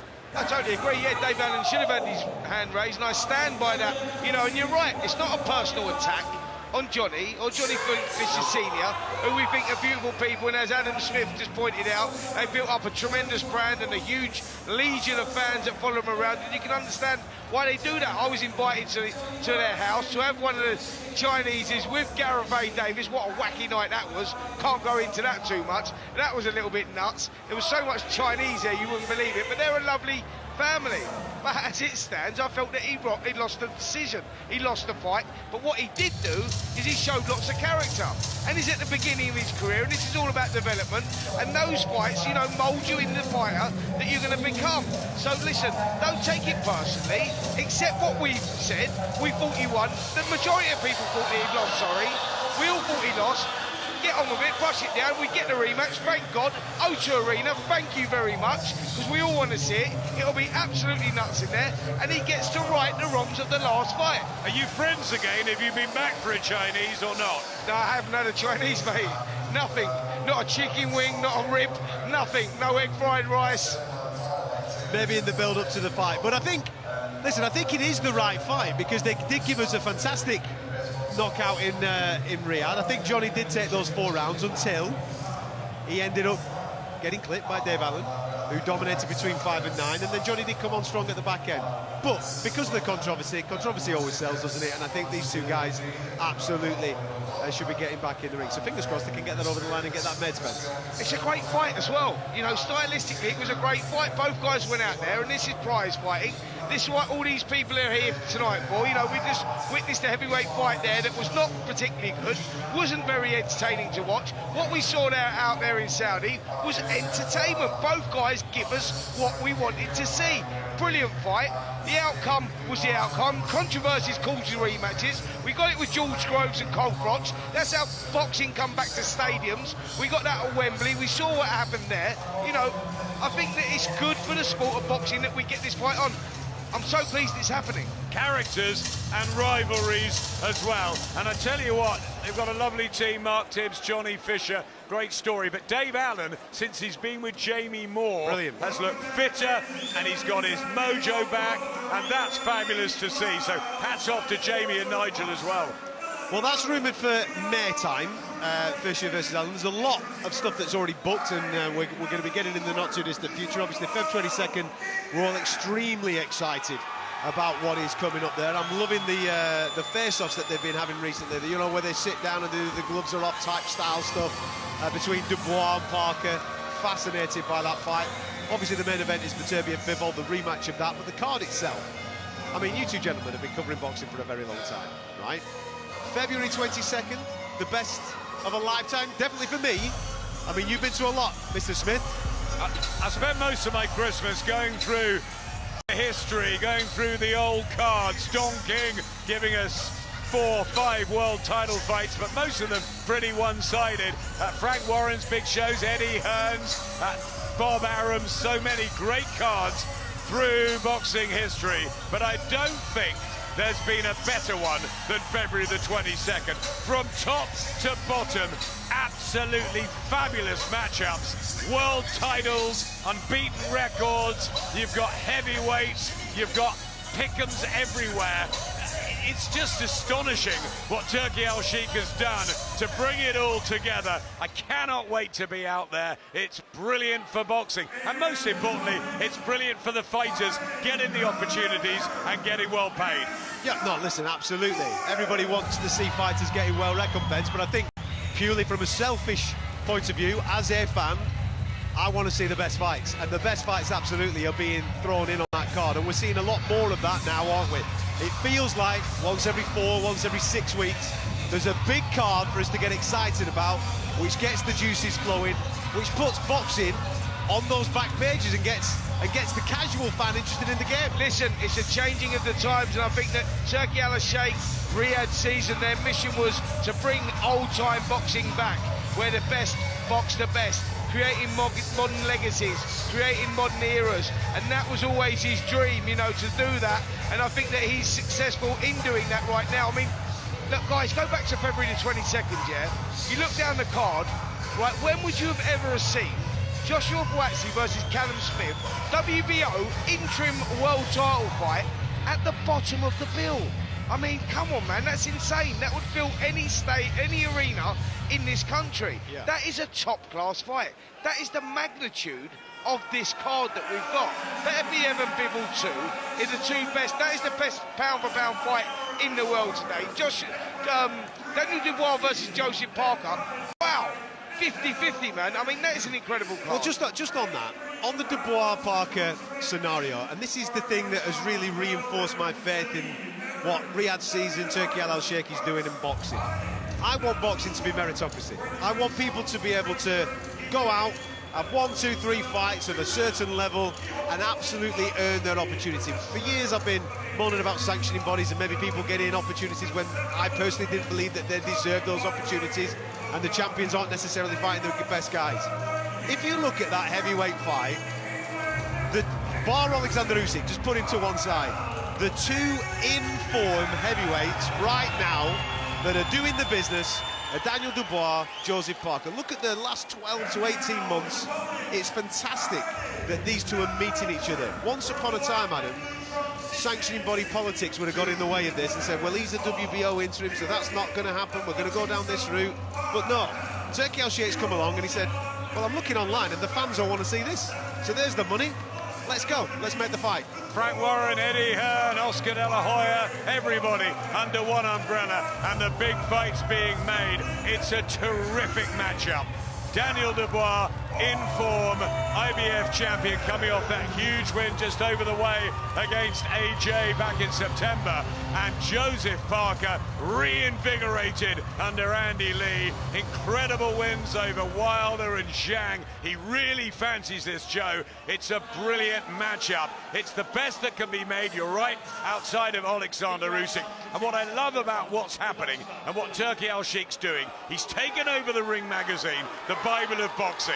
He's bringing everything almost towards one umbrella, and exactly what you want. There's a big man in the house tonight. He's called Martin Bakole, and he's been waiting for his opportunity for a long, long time. He took it out in LA, beating Jared Anderson, and now he's got one more fight in May, and he will fight for the world title. That is what is happening, and it's terrific to see for fight fans and for the fighters. Okay, so this is one for you based on what we've just been talking about there, because we know that Bakole's taking on a Jagba, all right?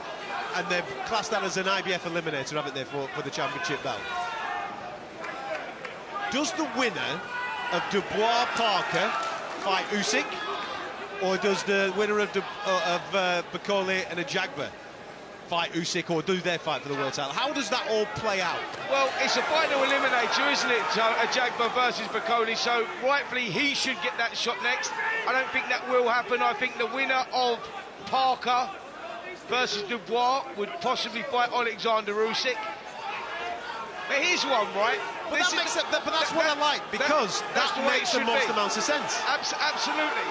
But we know the heavyweight landscape right now, and the fights that should be made, could be made.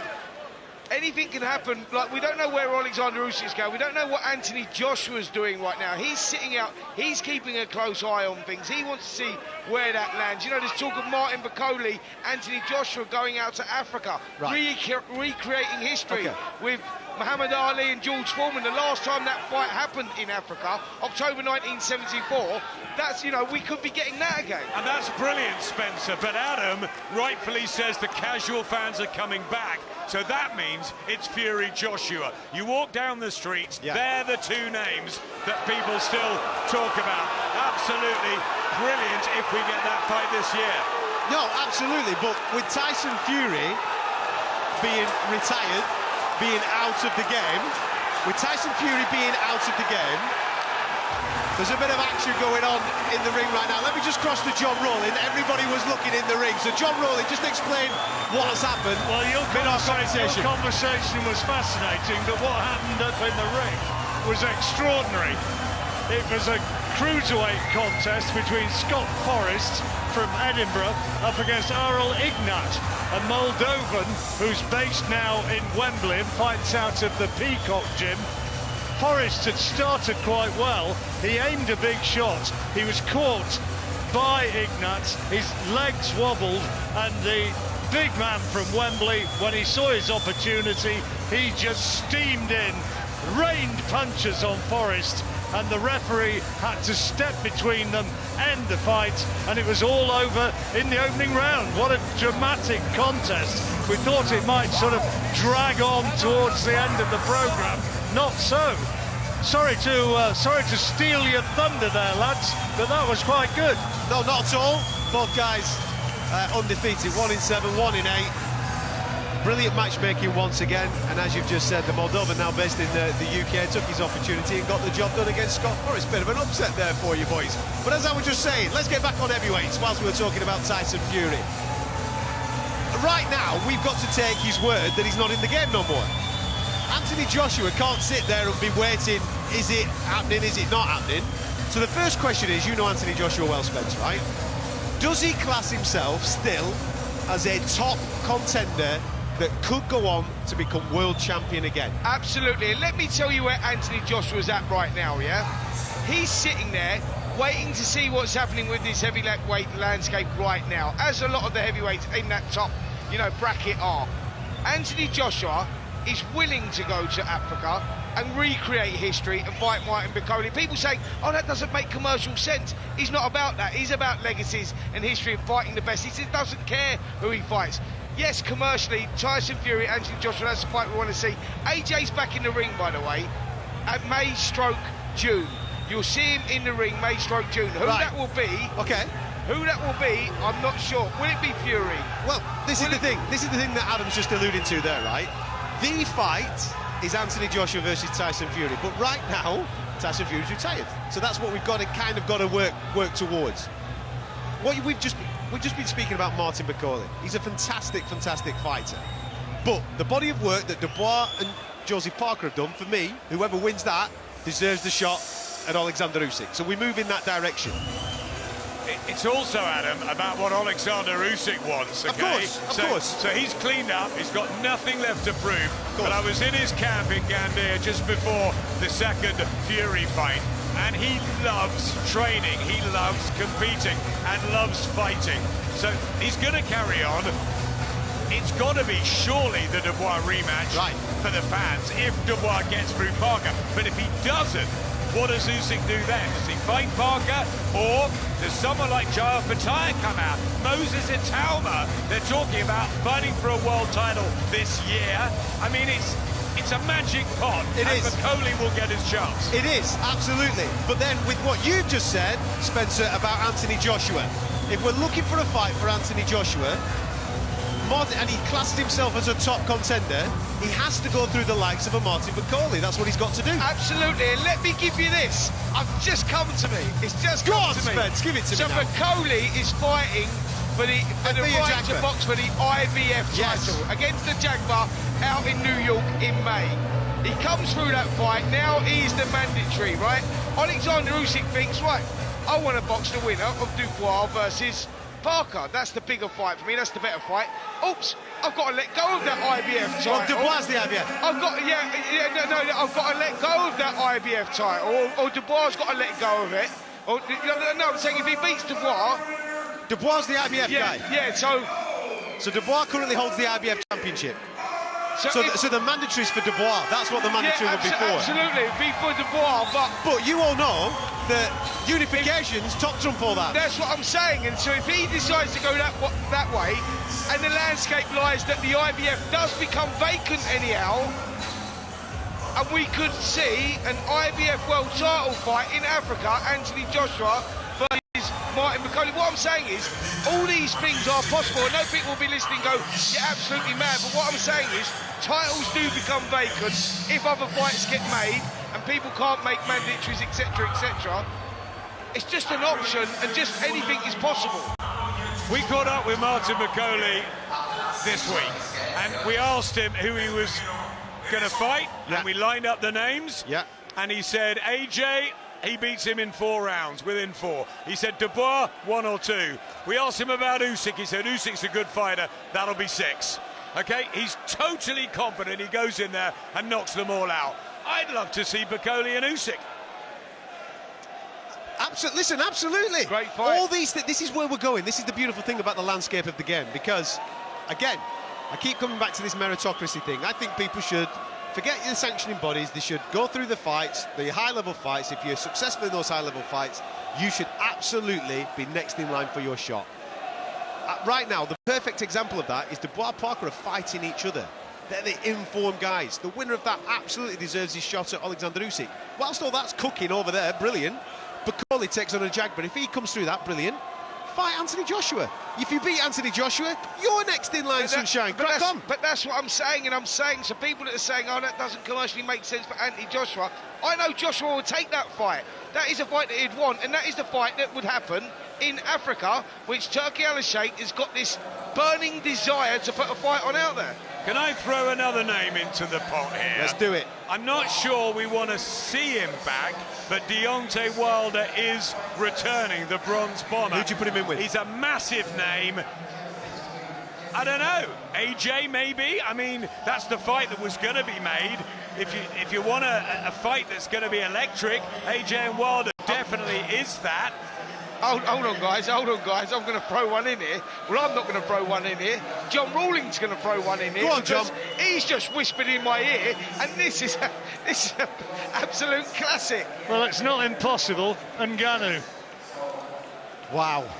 I honestly think Derek's last fight might be Francis Ngannou. I think Francis Ngannou does get involved in this mix as well. How you doing, buddy? Look, they're all here, all causing bother. But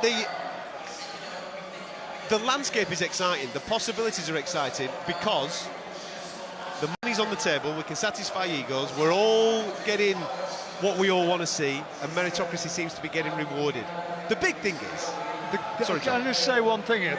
One of the real positives of having the Saudi influence, you know, with somebody like Bakoli a few years ago, yes, you'd have said no chance because he doesn't bring enough to the table. Yes. He's not going to be a big ticket seller in Las Vegas or at Wembley Stadium or whatever. So therefore, he'd be one of those who Mickey Duff used to say is the president of the who needs him brigade. Yeah. But now the landscape has changed and he can get his chance, and that's good. Here's what we need. One, we need Fury to come back. He needs to fight AJ. Park that. That's done. Stick it over there. Don't forget, Big Bang Zhang's taking on Caballel. We haven't even mentioned them two, have we? Can't believe it. Right? Let them two do what they need to do. The winner of that can fight Bakoli or a Jagba. The winner of that then gets an opportunity at the top shop. Is anyone still with us, do you think, out there in this heavyweight conundrum? I'll tell you what we'll do. Shall we talk about a different division with Dan Aziz? Let's do that. What's happening? I'm good, my man. How are you? You well? I'm so happy. My guy from the Peacocks, he's just put on an unbelievable stoppage. I literally sparred him on Friday. He got late notice and he's come on and put a fantastic performance like that. I'm sweating as if I've bloody been in the ring. Like, I'm so happy. Listen, tell me a little bit about Oral, because obviously we know where he comes from. He's decided to come to the UK and obviously set up shop here and work with you guys. Yep. What's his integration been like with you fellas? Do you know what? He was a really, really good amateur, and he was on his feet a lot. So he had to learn the pro game a bit. But then I think maybe like 3 weeks ago maybe a couple months ago, he sparred Opataya, and he done really, really well. And then from there, I think his confidence has just grown. He's integrating with us a bit better. You know, like you said, he's from overseas, so he doesn't really speak the language too tough. But you know, he's getting our jokes here and there. But yeah, man, I'm just well happy for him. Dan, I've been watching him actually on YouTube, because I was looking at him earlier on. There's not much on him in the boxing ring, but a lot of kickboxing. I've seen him ice people in the kickboxing ring, but not with his feet, but with his hands. So I always knew he was going to be good, but I didn't know how he'd make those adjustments, because kickboxing is that background. Of course, definitely. And like I said, when he first came in the gym, he was on his toes a lot. And you know, in kickboxing, their stance is quite bouncy, and that was his thing. So in the early rounds, he was quite good, but then as the rounds went on, he might fade. So he's really adapted to the pros now. He sits on his shots a bit better. And like you just saw there, you know, when he does sit on them, he can take them out. Listen, what's going on with you? When we're going to see you back out? Do you know what? I was meant to be on this card. I don't know against who, but I was out in Nigeria. I needed a bit of a break, a bit of a mental break. But, you know, I'm a fan of boxing. I love boxing, and I want to get in there as soon as possible, to be honest. I love your passion. You lived and breathed your stablemate there. We want to see you back. I know you've had a little bit of time out, but it's a magic division, isn't it, yours at the moment? It's fabulous. No, it really is. I see Yard and Lyndon are fighting. I wanted to fight Lyndon. I want to fight Yard too. You know, I saw him say a couple of cheeky comments on talkSPORT, so I'd love to have a dust up with him. What do you think about Mawatsi and Callum Smith in a couple of weeks? That's a fantastic fight. I'm trying to get out there to watch it. I think that's going to be fight of the night. I can see already none of them are going to take the back foot. Remember, I was in camp with Buddy. I've trained with Callum. I've done countless rounds with Josh. I fought him, so I know what the fight's going to be like. And I'm telling you, it's going to be a burner, like a real barn burner. Did you say you've got a date or not? No, I haven't got a date, but we need to get that date, man, because definitely. like what Adam just said there, this division's absolutely red hot right now, isn't it? No, definitely. There's a lot of up and coming light heavies, and like you said, you still got the Craigs, the Hutchinsons, and all them lot. So yeah, I'd love to mix it up. When I turned pro, I said I want to fight everyone in the division, and that's still my goal. So yeah. Rock and roll, baby. Listen, I'll let you get back to your dressing room there with the teammates. Please, thank you so much. Is that your towel or his towel? towel? You know what? I stole it from Ignorance Corner. I was sweating. I was like, oh, you got to give me the towel. Mr. Aziz, thank you very much. Thank you so much, guys. Love to see you. There you go, Dan Aziz, one of Britain's best light heavies there. Always a character, isn't he? Just full of fun. Listen, a massive addition to that division, because as you just said there, we've got two Brits going at it with Buatsi and Smith, who are probably a little bit further on than Dan right now. You've got Yard and Lyndon Arthur in there. The fallout of, this is no disrespect to Dan Aziz, but the fallout of those fights, someone's going to lose those fights. He should be knocking on the door going, whoever loses them fights, I want to get in, because that then hopefully gets me the opportunity to move myself forward. Definitely, and so much respect for Dan Aziz and the way he came through as well. Tough, old-fashioned route, no nonsense. He's a great guy, he's a really good fighter. He deserves another couple of opportunities on the bigger stage. And yes, this 12-stone-7 brigade is possibly the best in boxing at the moment. Ooh! I like big statements like that. It's a huge statement. Yeah. It's a huge statement, but Dan Aziz belongs in that mix, in that pack. You know, he's done it the hard way, man. He's done it on the small. Hang on, I want to listen to what Mr. Smith just said there. So when you say that, you're obviously Viterbi at Bivol, the guys underneath chasing them. All right, okay, all right. And look at tonight as well. Yeah. Well, 140. I was thinking in my head then 140. But Benavidez and Morel. I mean, 35 light heavyweights everywhere. All right, you might be right there, yeah. I mean, light heavyweight might be the division. He's massively right there. Yeah, he's right. Massively right there. He's done me there, hasn't he? Absolutely. Keep your head a wobble, son. Yeah, I was thinking of the lower weight divisions, but then the more I think about it, there's a lot of light heavies at the very, very top of the game. Mate, you was about 30 pounds off there. You was going down 140s. We're talking 175s here, mate. Listen, 2 minutes ago we're talking heavyweights. That's pretty competitive, fellas. I know we've got an elite lad in Alexander Usyk, but the rest of them are pretty decent as well, aren't they? Yes, and that's what we all love. The heavyweights bring in the casuals, and yeah, we didn't get a good one tonight with TKV and Webster, but up the levels, absolutely fabulous. And yeah, really good to see so many of them being matched. And 2025 could be the best year in boxing, maybe in a decade. It could be. February is fantastic, Adam. It absolutely is. Listen, before we cross over to talkSPORT for Callum Simpson, I just want to get your thoughts finally on the main event tonight. It's a big night for Adam Azim, isn't it? Taking on Sergey Lipinets. I know there's chat about other fights and what have you, Spence, but tonight is about finding out where he is at on the world level, because Lipinets has been there and got the T-shirt. Absolutely, and listen, Adam's done it, and he's done it in quick time, you know, and he's moved very, very fast. Now it's time to put the reins on a little bit, let him get, you know, working that world-class, fringe world-class contenders. Lipinets is the perfect guy for that. He's tough, he's been around a long time, former IBF world champion, you know, boxed the best, Boots Ennis, Mikey Garcia, he's been there, seen it, done it. Good win last time out against Robbie Davis Jr. Tells you that he's still got a lot left in the tank. Good test for Adam Azim here, but a great chance for him to make a statement. Mr. Smith, what are you expecting from him? I'm expecting him to razzle and dazzle tonight. I want a big performance from Adam Azim to kickstart his 2025. Sergey Lipinets, tough, former world champion, but I think it'll be too fast, too quick, too good. Well, we're going to find out whether if all that is true. I'm not going to give any more kiss or deaths to any fights. Get yourself over to talkSPORT right now. Callum Simpson will be up next, and then that main event between Azim and Lipinets.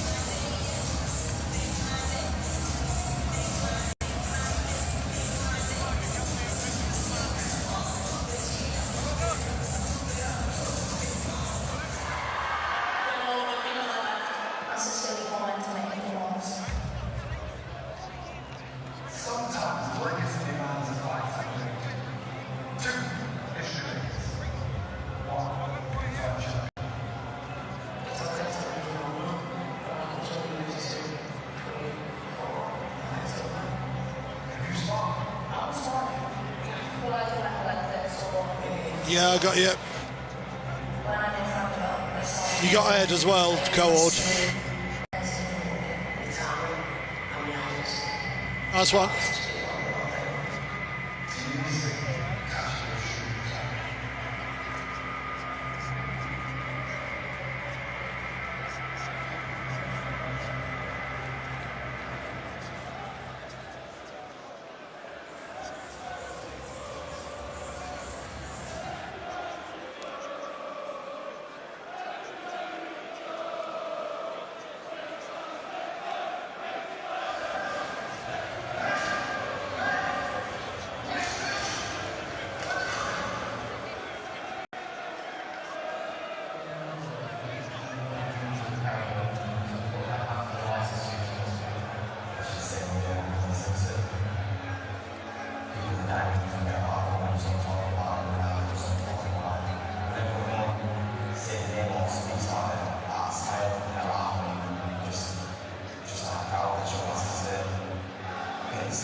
There's no doubt Adam Azim is a super talent, the youngest to ever claim the European title. He has now set his sights on world honours. That journey starts tonight, taking on former world champion Sergey Lipinets at Wembley Arena. Talk of an all-British showdown with Dalton Smith can be parked for a moment as Azim aims to claim his biggest scalp so far. This is Fight Night Live on talkSPORT.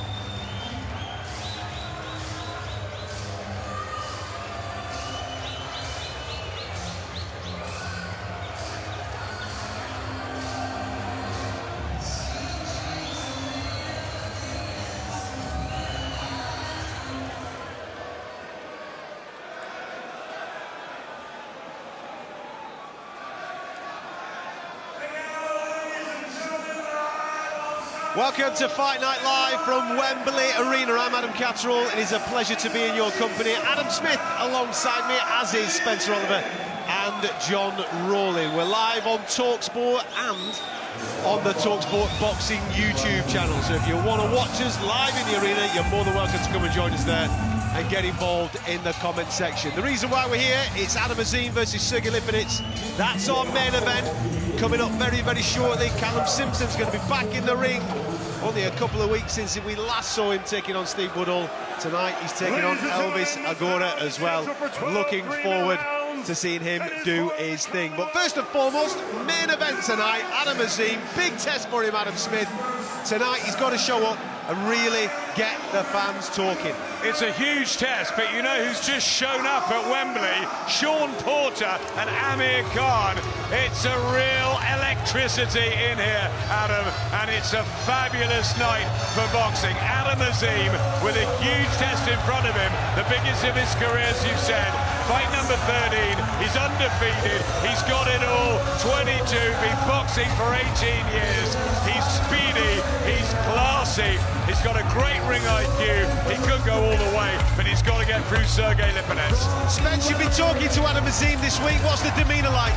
Yeah, he's up for it, you know, he knows what he's got to do, he feeds off the pressure, he's a young man with a lot of pressure on his shoulders, but he keeps coming through these tests, through these tasks, a good win.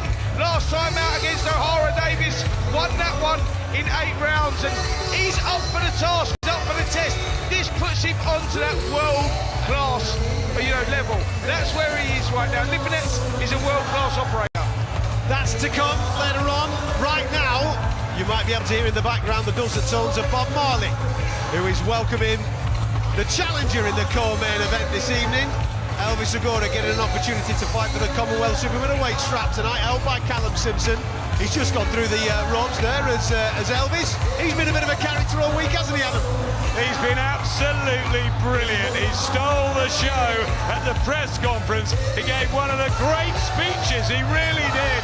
And Callum Simpson just sat and admired his confidence. I mean, he's dangerous, of course, but Simpson, it should be way too good for him, coming back 3 weeks after that terrific win up in Yorkshire. Cam's got a big army here, but the soldier doesn't matter, he doesn't care about it. He's here on a mission. He is on a mission. Listen, on paper, it looks very, very good, his record, 13-2, but if you delve into it, with all due respect to Elvis, he's never beaten anybody with a winning record, and tonight is a massive, massive, massive challenge for him. Like I said, short notice, really good on a plus point, even though maybe the opponent for Callum Simpson isn't at the level that we would all want it to be at. He's back out, and the activity levels are very, very good, turning it around within 2 to 3 weeks. Absolutely, that's important. You know, we want this kid to go on and become world champion, and this is all part of the development. But trust me, Elvis, this is all about opportunity. This is all about opportunity. This kid has been up for it this week. He's talked the talk. Now let's see if he can walk the walk, because for me, Callum Simpson, one of the best prospects in this country.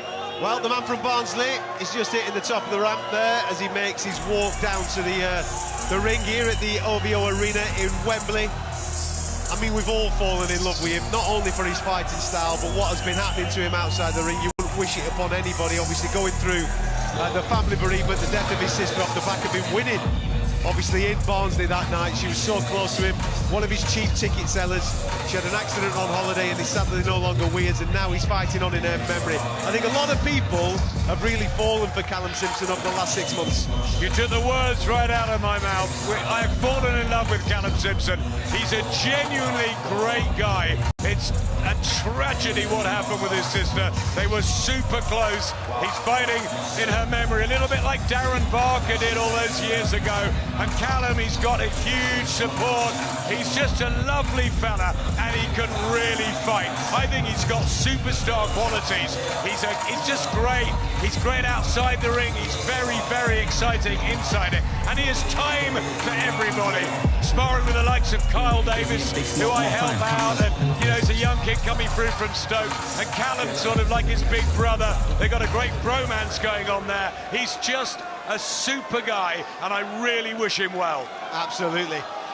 Both guys are in the ring. Let's get the announcements. Gentlemen, this is your chief support bout of the evening. 12 3-minute rounds for the Commonwealth Super Middleweight Championship.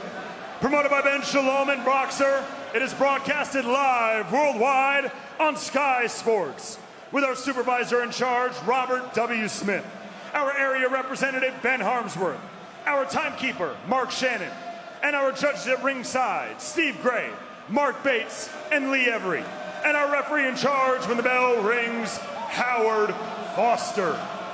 Let's meet the fighters. First, fighting out of the blue corner, the challenger.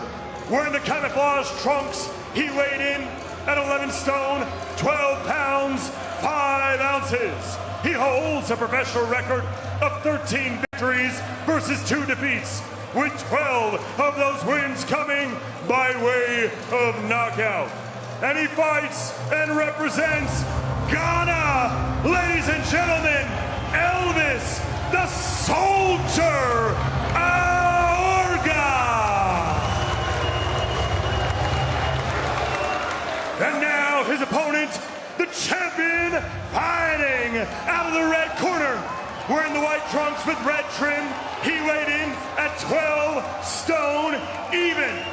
He holds a perfect, undefeated professional record of 16 victories versus no defeats, with 11 of those wins coming by way of knockout.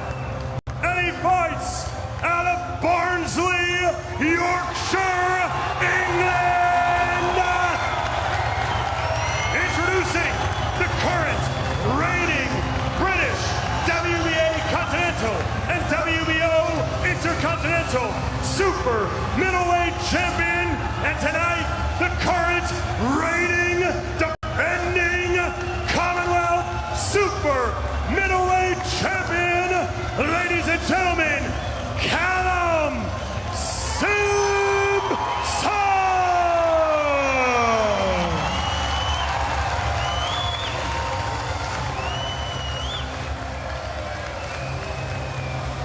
Okay guys, spoke to you both in the dressing room. We both know what I expect. Keep it clean, break straight away when told.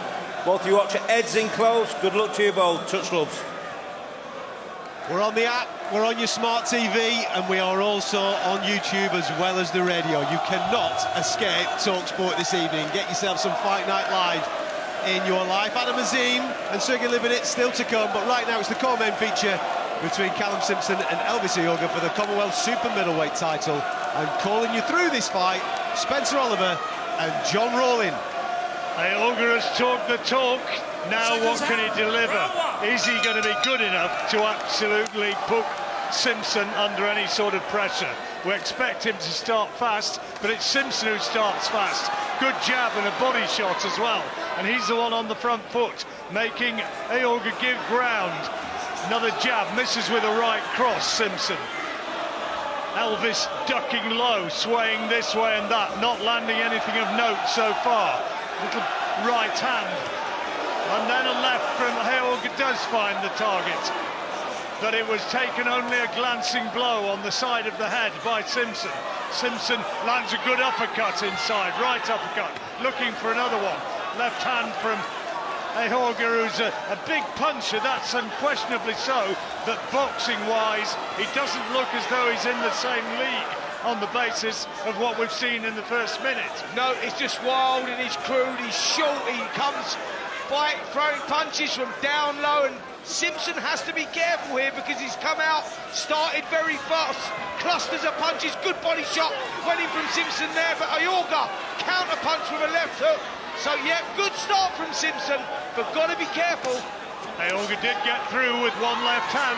Simpson took it well and ducks underneath another. Attempted big left hook. Good right hand. Right cross from Simpson. Tries to follow up with an uppercut. Doesn't land. Now he steps back, looks for another opening.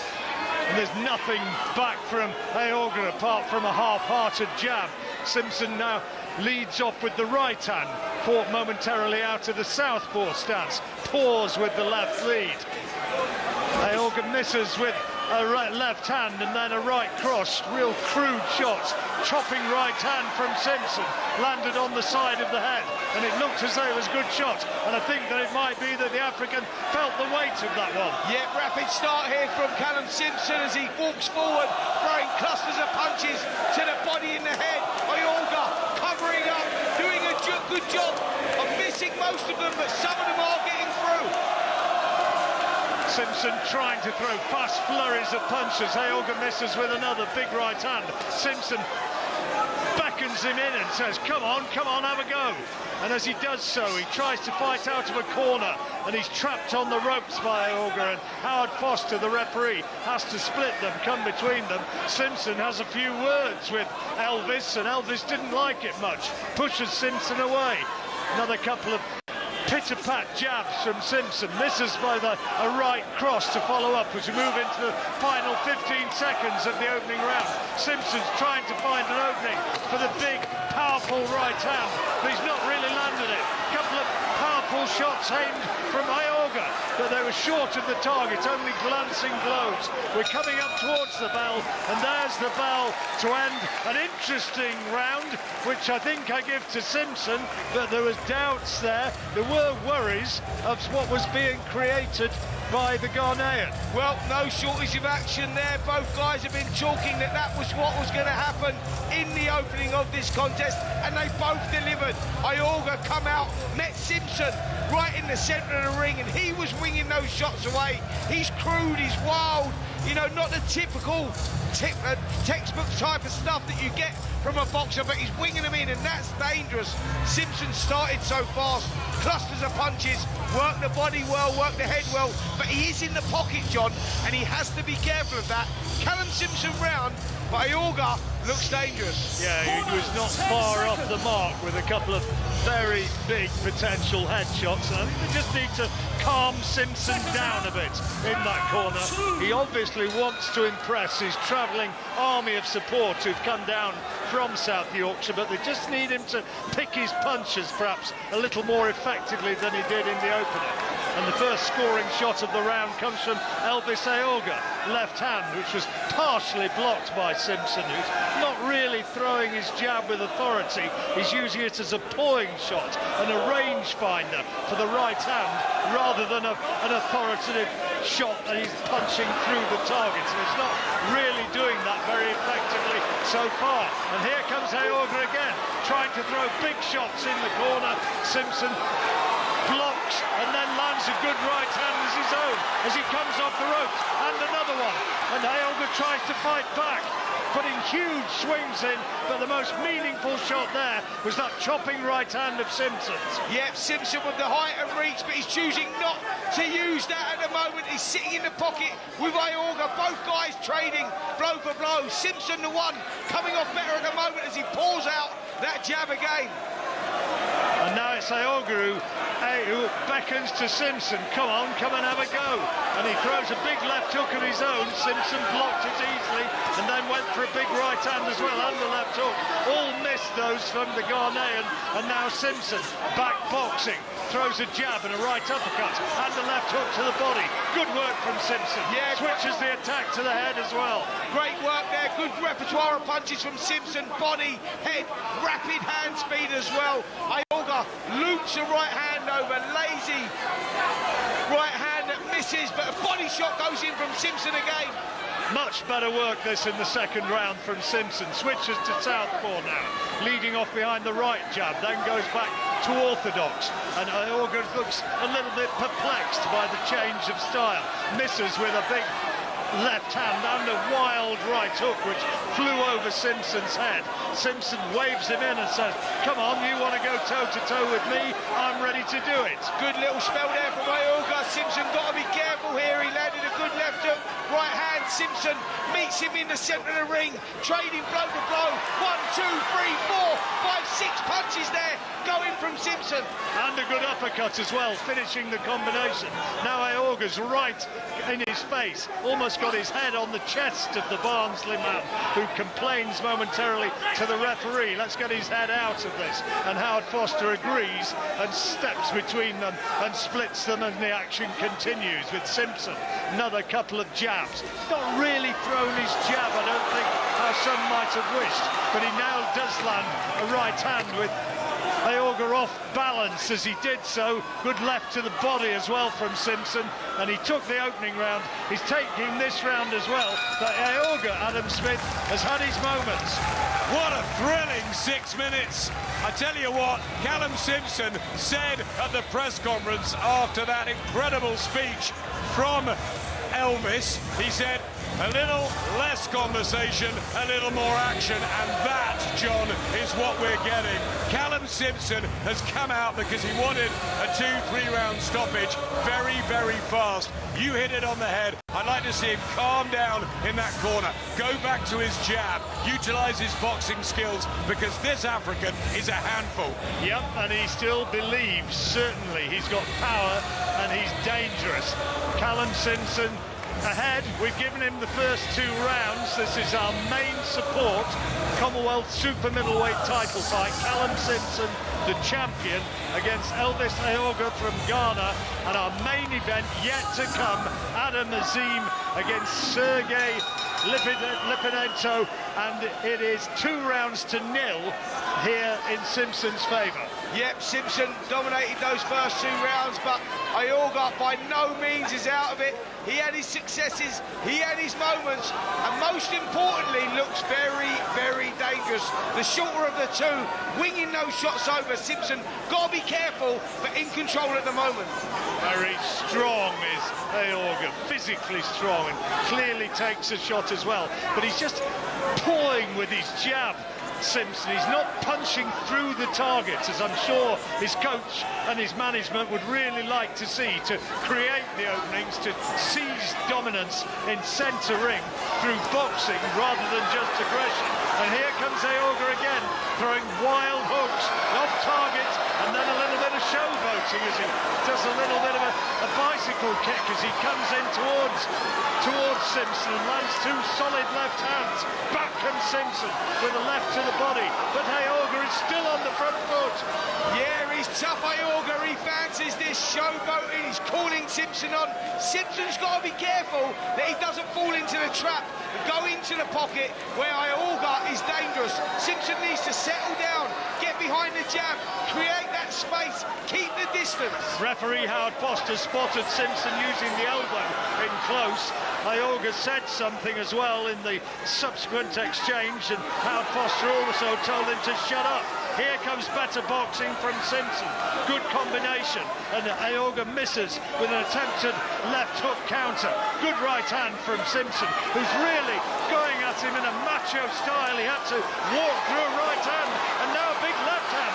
Good solid punches from Agogo, and Simpson felt the weight of those. Yep, Simpson with his back to the ropes, felt a couple of those shots go in. He's got to be careful here. Agogo is up for this. He's calling Simpson in. Simpson's happy to oblige. He's letting the shots go. Agogo calls him in again. The crowd go wild. They're loving this. This is the chance of a lifetime for the Ghanaian. This is a life changer utterly if he can win this one somehow and turn this one around, get himself into a really high world ranking. Long way to go before he can achieve that, and Simpson truly hasn't really been rocked so far, but he's landed some punches and he still believes, and while there's still belief, there's still a chance. I tell you what, we're in round 3 and both guys will know they've been in a fight tomorrow because they have not stopped throwing leather. Agogo now pinning Simpson on the ropes. Simpson having to work his way off that with a double jab. 10-second flanker goes. Both guys having their successes here in the 3rd. Might be a time for Simpson and his coaching team to reassess here and realise that the macho man approach might not be the way to do it. Agogo goes back to his corner, waving to his fans, thinking he's won that round. We'll go into that red corner now and hear what advice is being given to Callum Simpson. Let's get it on. still on range. He's reiterating what we've said already. No point winning short age. He's going to tire down the stretch. Just be patient. Keep back your hands up. Pull that right hand. Left hands up.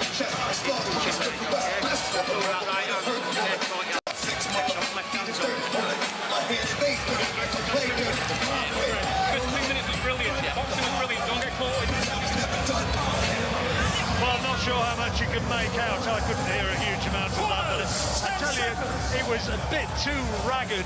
If you're a real dyed-in-the-wool Callum Simpson supporter, what he's producing in there, there's plenty of guts, plenty of bravery, but it's a bit of a ragged approach. Listen, we know he's got guts, we know he's got bravery, we know he can get down, you know, and get down and dig deep when he has to, but he doesn't have to here. He should be using his attributes, his height, his reach, keep the distance, and slowly chip away and tire Agogo out, because at the moment, he's playing into Elvis's hands.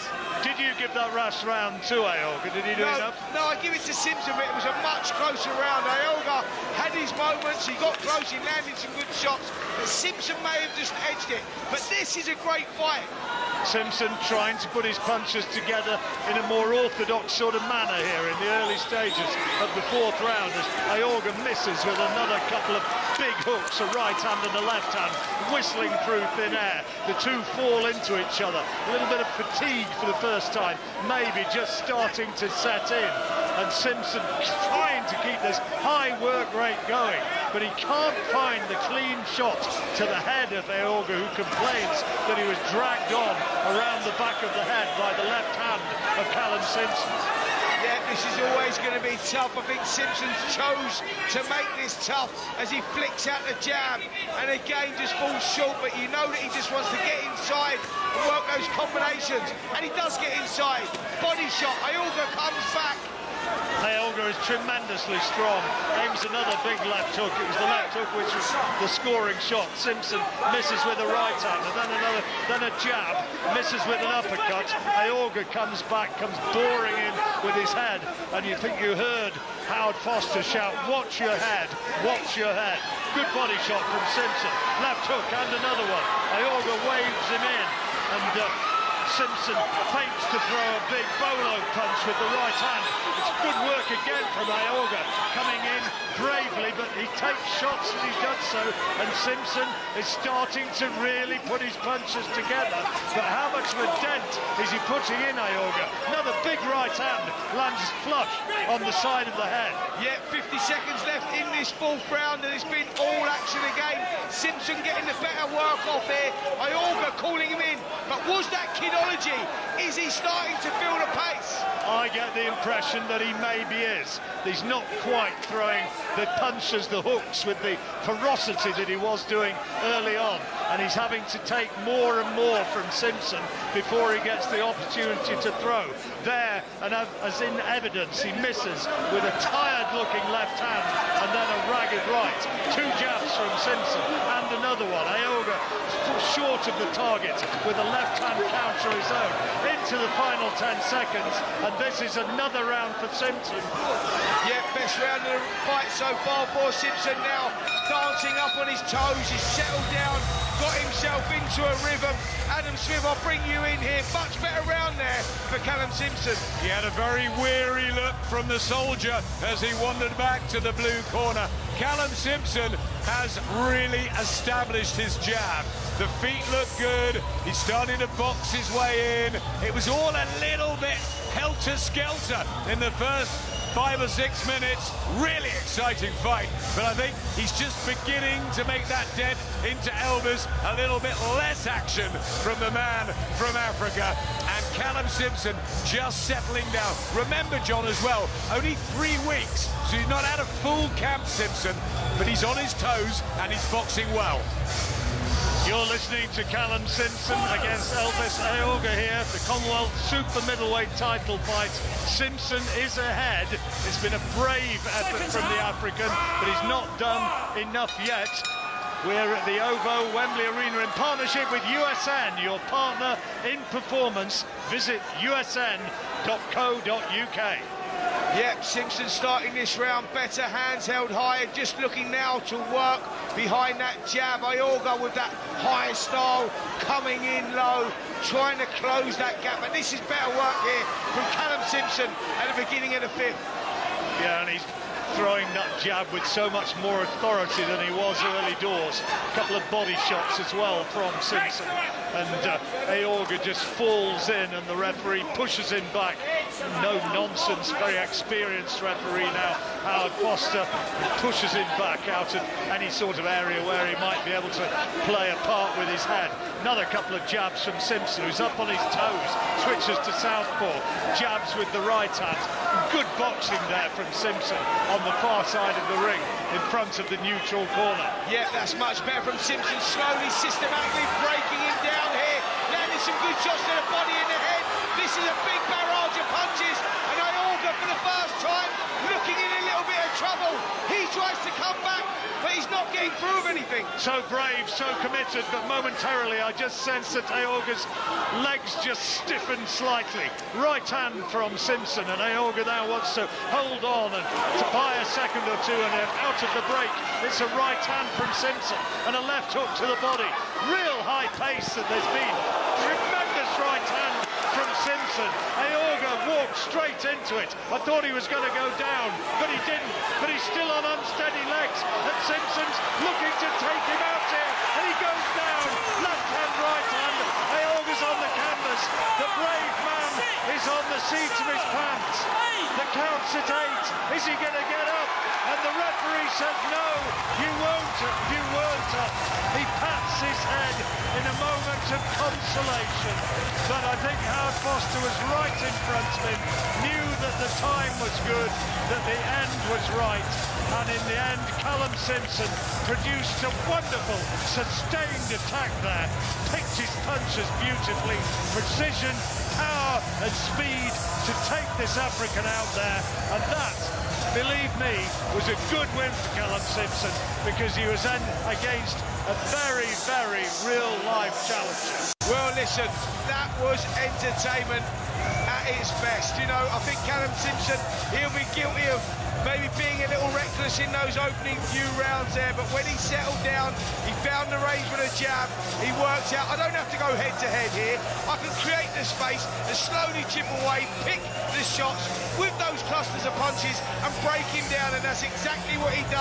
Round 4 was a big round for him, and round 5 there, just moving around the perimeter of the ring, flicking the jabs, body shot went in, big left hook to the body, brought the arms down of Agogo, and he finished the job with a massive, a huge right hand over the top.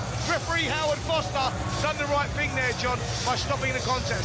He's box office, isn't he? I mean, that's the thing about Callum Simpson. He's not always boxing perfection, but the way he goes about it, Adam, he is real box office, and that was a superb crowd-pleasing performance. It's exactly what it was. It was crowd-pleasing, and it was clinical in the end when it mattered.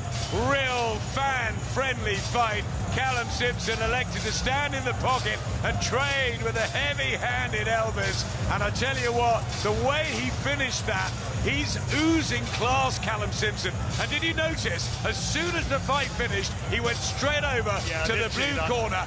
And that is the class of the man. He's got everything. I think we're going to see a real star in the making. I think he's going to pack out Oakwell in the spring, summer, and I think he's going to creep up towards European and then world title honours.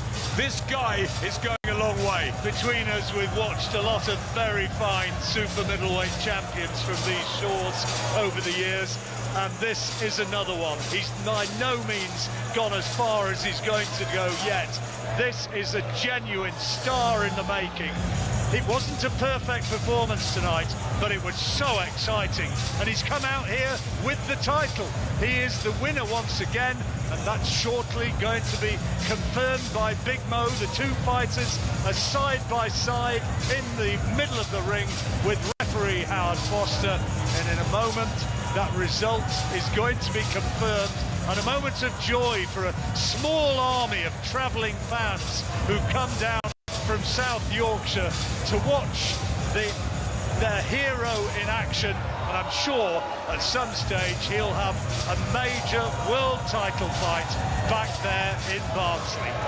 Now their centre ring, and now here comes confirmation of the result. And here's Big Mo. Ladies and gentlemen, referee Howard Foster calls a stop to this contest at 1 minute 53 seconds of the 5th round, declaring your winner by knockout and still the Commonwealth Super Middleweight Champion, Callum Simpson!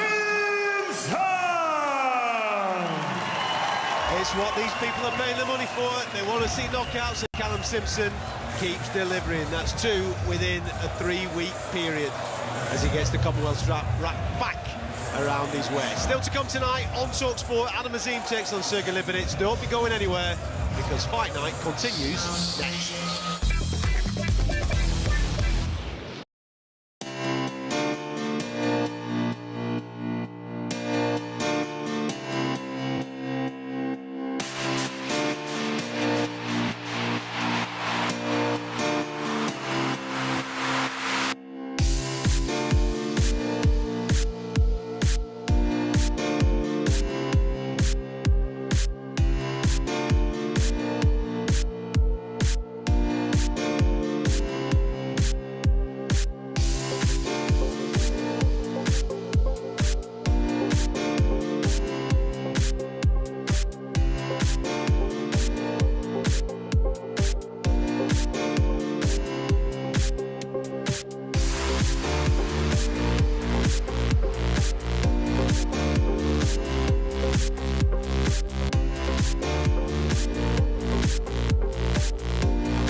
Welcome back to Wembley Arena. We are live on talkSPORT for a bit of fight night. Adam Azim versus Sergey Lipinets. I'm Adam Cattrall. Pleasure to be with you. We are on the app. We are on your smart TV. We're on YouTube right now. You can tune in whichever way you want, or you can just listen to us on the radio if you don't want to look at our ugly mushes. No problem whatsoever. I'm alongside Adam Smith, Spencer Oliver and John Rowling. In the background, you might be able to hear a little interview that's going out in the arena right now with Callum Simpson, who has just stopped Elvis Agogo in the 5th round. Good performance from him, defending his Commonwealth crown for the 2nd time in 3 weeks, getting a stoppage as well for the 2nd time in 3 weeks. He's just addressing the crowd, saying what he wants to do next, and we're hopefully going to be speaking to him very, very shortly. But all in all, a good, solid performance from him. In a moment or two, we are going to be bringing you the main event this evening. Adam Azim taking on Sergey Lipinets. A big step up for Adam Azim as he aims this year to make a big splash at 140 pounds. He's obviously done extremely well so far, but tonight taking on former world champion Sergey Lipinets, who held that IBF strap back in 2017.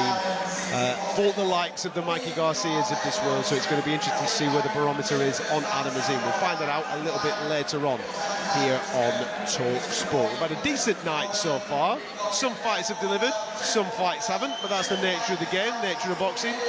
Callum Simpson absolutely has delivered, and as I said, hopefully in a moment or two we're going to be speaking to him. The who's who of the boxing world are also in attendance as well. We're hopefully going to get a word in a moment with Caroline Dubois as well, who has a new date in the diary for March the 7th at the Albert Hall. We'll be getting her take on the opponent that's going to be facing her and what she expects to come her way in 2025. I've also seen Amir Khan in the house and former welterweight world champion Sean Porter. So fingers crossed, we'll send Spencer out before this main event with his microphone in his hand and get you as close as possible to the action. Just a little reminder as well, on Mondays as always, Simon Jordan has his say on everything that's going on in the world of boxing, so you can get yourself involved with the talkSPORT Boxing YouTube channel. He and Spencer will be getting stuck in on Monday morning, so make sure you like and subscribe the talkSPORT Boxing YouTube channel, where all of our boxing output is heading right now. I can also tell you that we've got some upcoming blockbuster fight nights coming your way as well. Has it been announced, producer Ed, about next week? Can I tell the people about next week? I can, that's great stuff. Because we're heading to Manchester next weekend, where Derek Chisora's last dance on UK soil is going to be taking place. Right. Now that I've done all the housekeeping, let's get ringside, shall we? Because Callum Simpson's waiting for us with Spencer Oliver to give us a debrief on what we've just seen. Over to you, Spence. Well, Callum, what can I say, mate? What a performance. Elvis said there that he was going to be giving it, he was going to bring it, and he brought it. Yeah, he did. Fair play to him. I thought he was bluffing when he was giving it to Soldier and no surrender, but, you know, fair play to him. It was tough, caught with some good shots, but, you know, I feel like the first couple of rounds especially, I was a bit eager, wanted to try and get him out of there, but, you know, it's all experience. I think the last 2 fights put on a great performance, showing I can box, and you know, it's one of the things, isn't it? Not every fight's going to be a best fight, but yeah, still got him out there 5th round. Listen, 13 wins, 12 of them by knockout. That's what he had. So you knew that he was going to come and he was going to be strong, but you decided to meet fire with fire. Some would say that's a little reckless, but that is fan friendly, and the people love it. You like that as well, don't you? Yeah, I do, mate. I love it. You know, all these other 200 people have come down from Barnes to come and support me, so I thought, you know, let's give him a little bit of entertainment. Let's get him on the edge of the seats. Yeah, listen, Callum, I've got to say, mate, I mean, look, you boxed 3 weeks ago. This is old school stuff we're doing right now. You know, we know that you was going through some tragedy with losing your sister. You stayed focused. You decided to take that fight. Is that the reason why you wanted to box again now? Yeah, obviously, I live the life when I was in the gym. And yeah, I want to keep on making both of the rear proud. And I've got a name on my shorts as well. And this is our wrestler is on my shorts as well. And yeah, I want to keep making everyone proud, mate, to be honest. And like, I love boxing, I love living the life, and yeah, and I'm grateful to be able to do it with such a loyal support and a great community behind me. Listen, British, Commonwealth, WBA International, what next? Are we going European? Are we going world? Are we going back to Barnsley? Come on, what's happening? We're going back to Barnsley. You know, there's a date confirmed between Boxer and the Barnsley Football Club. We're confirmed. We're coming back in summer. We're going to do the maximum capacity possible for our boxing event. Last time we did 7,000 in 2 days. We're going to be more than doubling that capacity. And yeah, I don't know who we've got, but it's going to be a massive show. Listen, we can't wait, mate. Congratulations. Well, you heard it, boys. We're going back to Barnsley. Back to you. Top stuff. You can't help but love Callum Simpson. Fantastic, fantastic character, and if he keeps fighting like that, he's going to be getting even more fans, no doubt about it. Now, one person that is absolutely racking up the fans right now and has got a new date in the diary for us all to get excited about has joined myself, Adam and John right here at ringside is the one and only Miss Caroline Dubois. How are you? I'm very well, thank you. Enjoying the show, enjoying the night. The atmosphere is amazing as always. And yeah, it's been great so far. Well, it's great to have you on our programme. It's always good as well when we're looking ahead towards the Caroline Dubois fight. March the 7th, last time I spoke to you, there was a tinge of disappointment because of the result being a draw, but anybody that actually watched the fight knows how that fight was going to be playing out. Yeah. You said in the immediate aftermath, I want to be at Albert Hall. I want to be on that historic night. Listen, it's an amazing show. We did it once before at the O2 Arena, and I absolutely loved it. You know, I had doubts going into the fight, but they were all erased when the show went ahead. And to be able to have the privilege to be on the second show and be on such a magnus show is amazing. I'm very excited. We get to do it again. We get to do it again. Your number one with the WBC is going to be the opponent. So Bo Mi-rae Shin, the Korean, is the girl that's going to be facing you. We've experienced her in different weight divisions, maybe a little bit lower, like against the Delphine Pursoon in the past. What do you know about her? What challenges does she bring you on March the 7th? She's tough, she's strong, she's very aggressive, very come forward, you know, slightly reckless, and it's very easy to be drawn into a firefight with her. But, you know, I've got skills and I've got everything. You know, I can fight, I can box, I can do it all. And I'm excited to show my levels. You know, I believe I'm levels above this girl, and I can't wait to have the opportunity and the stage to show it again. Adam, obviously, I know that you're a huge fan of Caroline's. The journey from elite amateur to where she's at right now on the cusp of some super fights in her division, I mean, it's extremely exciting. Huge is an understatement, and I'm not blowing smoke because I'm sat next to her, but I've been following Caroline Dubois for a very long time. A sizzling amateur, a super professional, a wonderful young lady, and she's going a long way in this sport. This is only the beginning, I believe. I think she's really starting to fly. Shane McGuigan, the team, Adam Azim, we're going to see in a few minutes. It's red hot stuff. There's elite people around you, Caroline, and you want to do more than just win this world title. You want to go on and become a mega superstar in this sport. 100%. I want to be undisputed. I want to be, as you say, a mega star in the sport. I want to be the new face of female boxing. That's what I believe that I have the capacity to do. You know, I want to be that face. You know, in England, in London, we don't really have female boxers. We don't really have faces. And if I can make myself to be in a position where I am that girl that you think of women's boxing, you think of Caroline Dubois, and that comes from big performances, nights, titles, legacy, and that's what I intend on building. Give me the path, because we've obviously got this big one on March the 7th where you're taking care of your number one. Fans out there want to see those unification fights, so we've got Terry Harper in there and we've obviously got Beatrice. How does all this work out for you, ideally, in 2025? Listen, I believe that me and Beatrice are the number one, the number two in the division. Me, the number one, she's the number two. I believe I chase Terry Harper because we're both British fighters. We're both from England, we both speak English. We can build the fight, we can build an occasion, an event. Beatrice can go after the WBA. We fight for all the marbles, undisputed, find out who the biggest fish is, who's the best fighter. I believe it's me, but we find out. And hopefully we can have that at the end of this year or early next year. Undisputed, all the belts. Me versus Beatrice Ferreira. Let's make it happen. There you go. Caroline has spoken about the path. Listen to the champ. Let's hopefully we can make that happen. Thank you so much for your time. We'll let you get on with the rest of your evening. Whilst we've been speaking to Caroline, Spencer Oliver has been sitting down next to a very big heavyweight in the shape of Martin McCauley. Over to you, mate. Yeah, I have, and we've got another guy here who wants to become undisputed. He wants to create his own legacy. He wants to become a superstar, and that's Martin McCauley. Martin, how are you, my friend? I'm good. So happy to see you again. Thank you. Yeah, absolutely. Twice in 1 week. Now, listen, you're down here. What an atmosphere here tonight. Oh, very good. No, so happy to be here. I was here to support my brother who win in the first round knockout. So I can't wait to see the main event. Yeah, it was brilliant performance that. Listen, let's talk a little bit about the heavyweights, what's going on. You've got a Jagba coming up in May, final eliminator for that IBF title. I can't wait, I'm so excited. So I can't wait to be in America, beat a Jagba, and be next to face the winner of Dubois or Joseph Parker.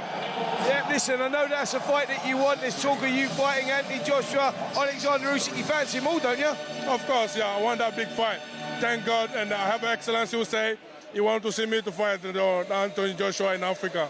I can't wait, so I'm so excited. Listen, you don't mind being on the road, travelling, going into the other guy's backyard, going wherever you want. You just want those big fights. You heard the guys just talking about superstars of the sport, etc., etc. You've been craving those fights now for some time, right? Of course, I'm from Congo. Now I'm living in the UK. I'm ready to face anybody anywhere. I don't care where it's going to be. All I come to beat you. So that is. Do you think that we see Anthony Joshua back in the ring anytime soon? Or? I think he will come here. I think so. But I think big fight is waiting for him in Africa. So he should stay. He should stay outside the ring. Keep working hard because my fight against him in Africa is a big fight. When are you hoping that will happen? I think it will happen in the Congo because that's where there is story. So that's my medal for a month fight has. So we need to fight in the same stadium. I think it's going to be in the Congo. And that will be in the same venue, the same arena? Yeah, of course, yeah. He mentioned himself it's going to be. Are you hoping that's going to happen this summer? I think it will, because Excellency say he wants to see that fight in Africa. My fingers crossed, I think I'll get that. Right, boys, you've heard it here. The fight is happening in Africa in the summer. Anthony Joshua and Martin Bakole. On that note, back over to you. I'll let Spence run around the ring for a bit of Sean Porter action or maybe some Amir Khan. But listen, in all seriousness, we are living in a crazy world right now where make-believe fights and people will say various things like that, and we've heard it many times down the years with fighters, and we'll all sit here on the bench and go, yeah, all right, maybe not. Because we're living in this time and the amount of money that's involved, crazy things can actually happen. That might actually happen this summer. Crazy things are happening. I mean, Bivol and Batebiev going at it again just after we got them together in a rematch in 3 weeks' time on the best bill we've ever had. Martin Bakole wanting to go back 51 years after the rumble in the jungle and trying to get Joshua out there. I hear that after May they're looking at probably fighting in September or October. But it's just absolutely wonderful, isn't it? It's a great time to be in boxing. But I don't know why Spencer got the job of going out there and chatting to everybody. He's got Martin, he's going to get Amir, Sean Porter. Why aren't we there with him? Mate, listen, because he's small, he can get around the ring a lot quicker than we can. That's the reason that he's out and about.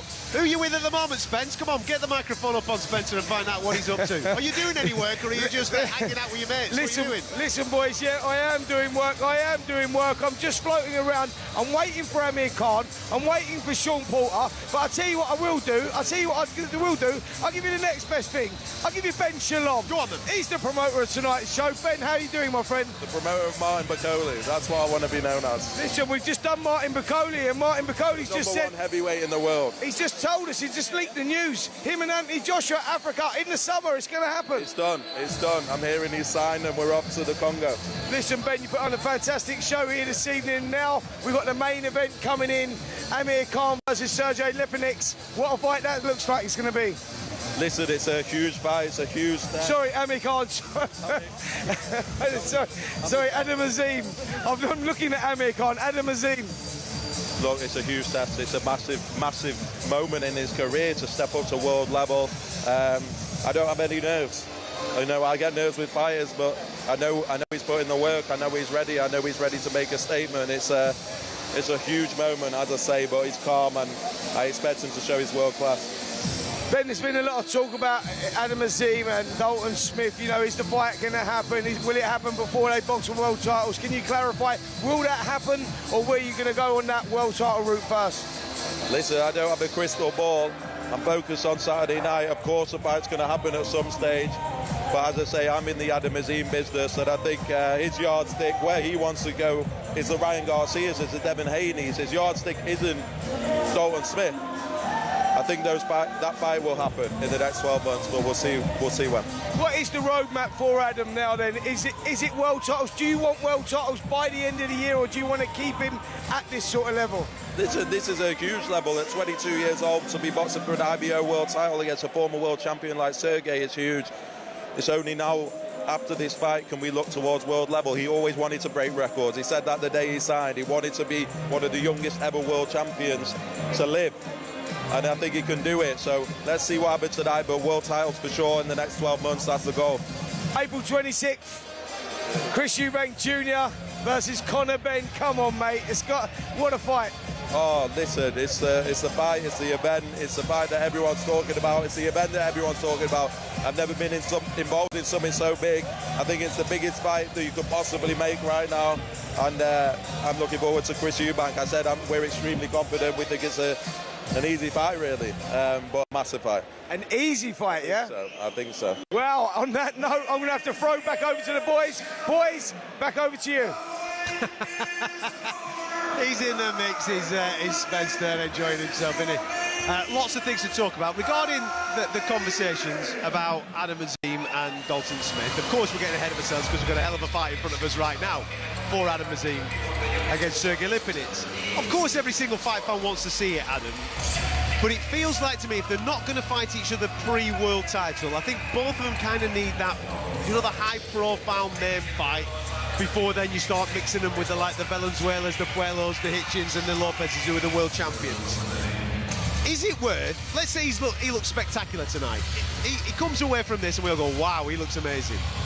Is it worth having a conversation with Josh Taylor and saying, are you still at 140 or are you going to 147, what are you doing? Because Josh Taylor is a former undisputed champion, it feels like that would be something that... A big step. Huge step, absolutely, but it would capture the imagination of the fight fans. It would elevate profile. We'd see whether Josh Taylor's still at the level, you know what I mean? And we'd also find out a lot about Adam Azim, which would give you the grounding to then maybe legitimately talk about world championships. I like that. I think a big name, if he gets through Sergey Lipinets. Let's just not count our chickens, banana skins in this sport, and let's look forward to tonight. But I do think if he puts on a really good performance here, we need a really big name next. The Dalton Smith fight is cooking nicely. I was there in Nottingham last week, Dalton winning in a round in easy fashion. Adam has got a tougher test tonight, but Dalton's going in his lane, Adam's in his lane. They're both great guys, and we need British rivalries. We just heard Ben talking about Eubank and Ben. We talked earlier about Fury and Joshua. Azim and Smith is the sort of fight we're going to get really excited about. You know, we've got Lauren Price and Tasha Jonas in a few weeks' time for the women, but I love this fight. Adam Azim and Dalton Smith, but not yet. It's not ready, it's not right. When it happens, we could have 1, 2, maybe even 3. They need each other, the dance partners, but I'd like to see at least one of them win a world title first. Look at you, eh? I can tell that you've been in this game a long time. You know what you're talking about when it comes to cooking up a fight. Regarding this tonight, we've just got Sergey Lipinets, who's just entered the ring. The fight against Robbie Davis Jr. kind of tells you exactly where Lipinets is at. He was asked a lot of questions that night. He came through those questions. He dropped Robbie Davis on a couple of occasions, who showed a lot of heart, guts and determination. He put the pace on Lipinets, and at 35 years of age, there might be questions as to whether he's slowing down. Well, not at all in that particular fight. He's been at the very, very highest level of Sergey Lipinets, and tonight it's a real good test for Adam Azim. Where is Azim at? I think the matchmaking so far in Azim's career has been absolutely bang on. Last time out against O'Hara Davis, he came through looking really, really good. And tonight, he's got a big one on his hands. And he's about to make his ring walk. Big Mo's got the microphone in his hands. Let's go. And now, his opponent, fighting out of the red corner, here's the assassin, Adam Azim! This match is right here. The champ is here. The evil genius. The champ is here.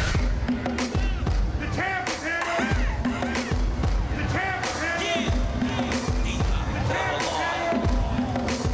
The champ is here.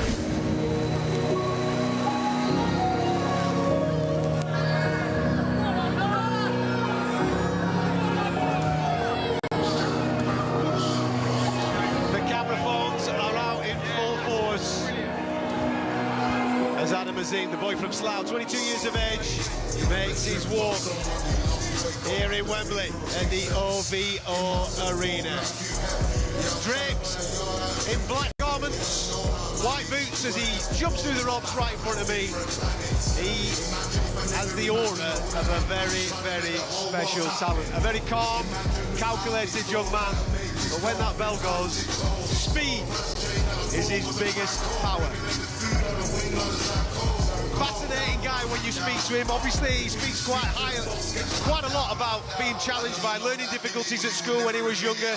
Boxing was one of those things where he could get rid of all his frustrations and energies, and he's taken to the sport like a duck to water. I've spent a great deal of time with Adam Azim in the build-up to this. I saw him earlier in his hotel. He's maturing as an individual, still just 22, but he's been blessed with his talent. He's incredibly dedicated, and he really is believing in himself now. It's coming together.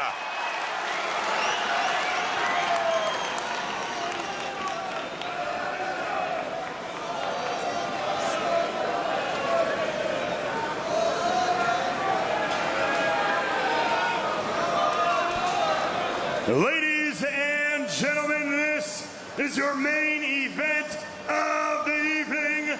12 3-minute rounds for the vacant IBO Super Lightweight World Championship.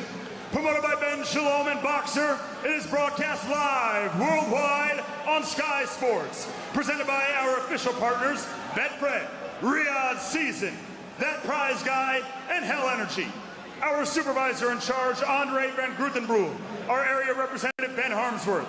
Our timekeeper, Brett Bowles. And our judges at ringside, Howard Foster, Leszek Jankowiak, and Efren LeBron.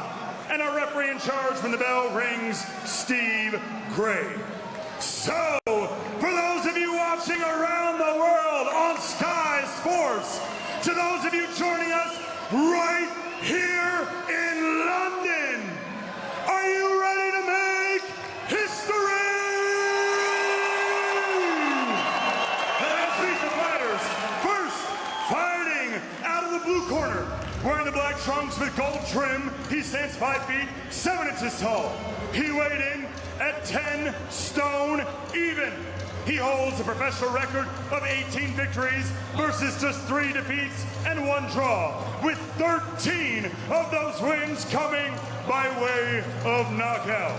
And he fights out of Woodland Hills, California, USA, by way of Martuk, Kazakhstan.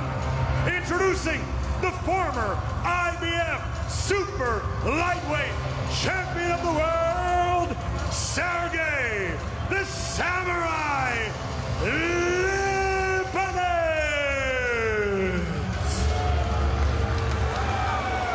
And now his opponent, fighting out of the red corner, wearing the black trunks with gray trim, he stands 5 feet 10 inches tall. He weighed in at 10 stone even.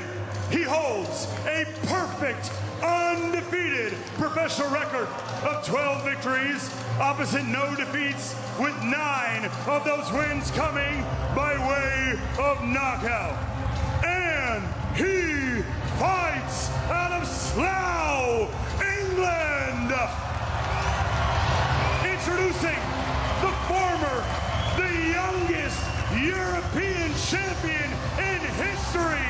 Ladies and gentlemen, stand for the assassin, Adam Azim.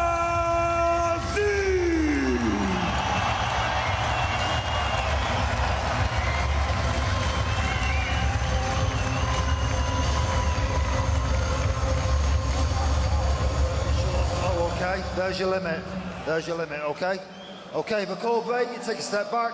Don't deliberately throw punches around the back of the head. Protect yourselves at all times. Good luck, lads. Hold the conversations about Dalton Smith for a moment. Adam Azim is in a proper fight tonight. Can the man from Slough claim his biggest scalp today in the form of Sergey Lipinets? You're about to find out. Calling you through our main event on talkSPORT. Seconds out. Is Spencer Oliver and John Rowling. Azim with height advantage, with reach advantage. Lipinets just stands 5'7". Sounds small, doesn't it? But there's been a few who've been no more than that. People like Roberto Duran, like Ricky Hatton. There've been some good fighters who've been around the 5'7" mark, but Azim, younger, fresher, and this could be his big defining fight. Speaking to Barry McGuigan before it happened, before it started, he said the big thing they've been working on is for Adam not to allow Lipinets to get into any sort of rhythm, to control centre ring, dominate from there, and as the fight goes on, unleash fast trademark left hooks, and they think that that will be the defining factor in this fight. Perfect advice there from Barry McGuigan, because that's exactly what he has to do. Lipinets, we know, likes to draw his fighters in. He's crude, and he likes to make it a dogfight in that second half. Azim needs to use his attributes here, like he's doing in this opening round, behind the jab, taking his time, finding his range, and using that extra speed. Great balance, great footwork Azim always has, and we expect that to be a factor through this fight, has been through the rest of his career, so why would it change now? Lipinets on the front foot, coming forward slowly, trying to cut the ring off. He's not really thrown a punch in anger so far, and we're halfway through this opening round. Yeah, but you can see Lipinets knows exactly what he's doing, hands held high, just slipping and making Azim miss at the moment, cutting off the ring, actually making Adam Azim work quite hard at the moment, using his feet well here, Lipinets. Lipinets said that it was too soon for Azim, said he knew too much for him. The old word in the fight game for that sort of a contest is that Azim could be old-manned out of it. Surely not.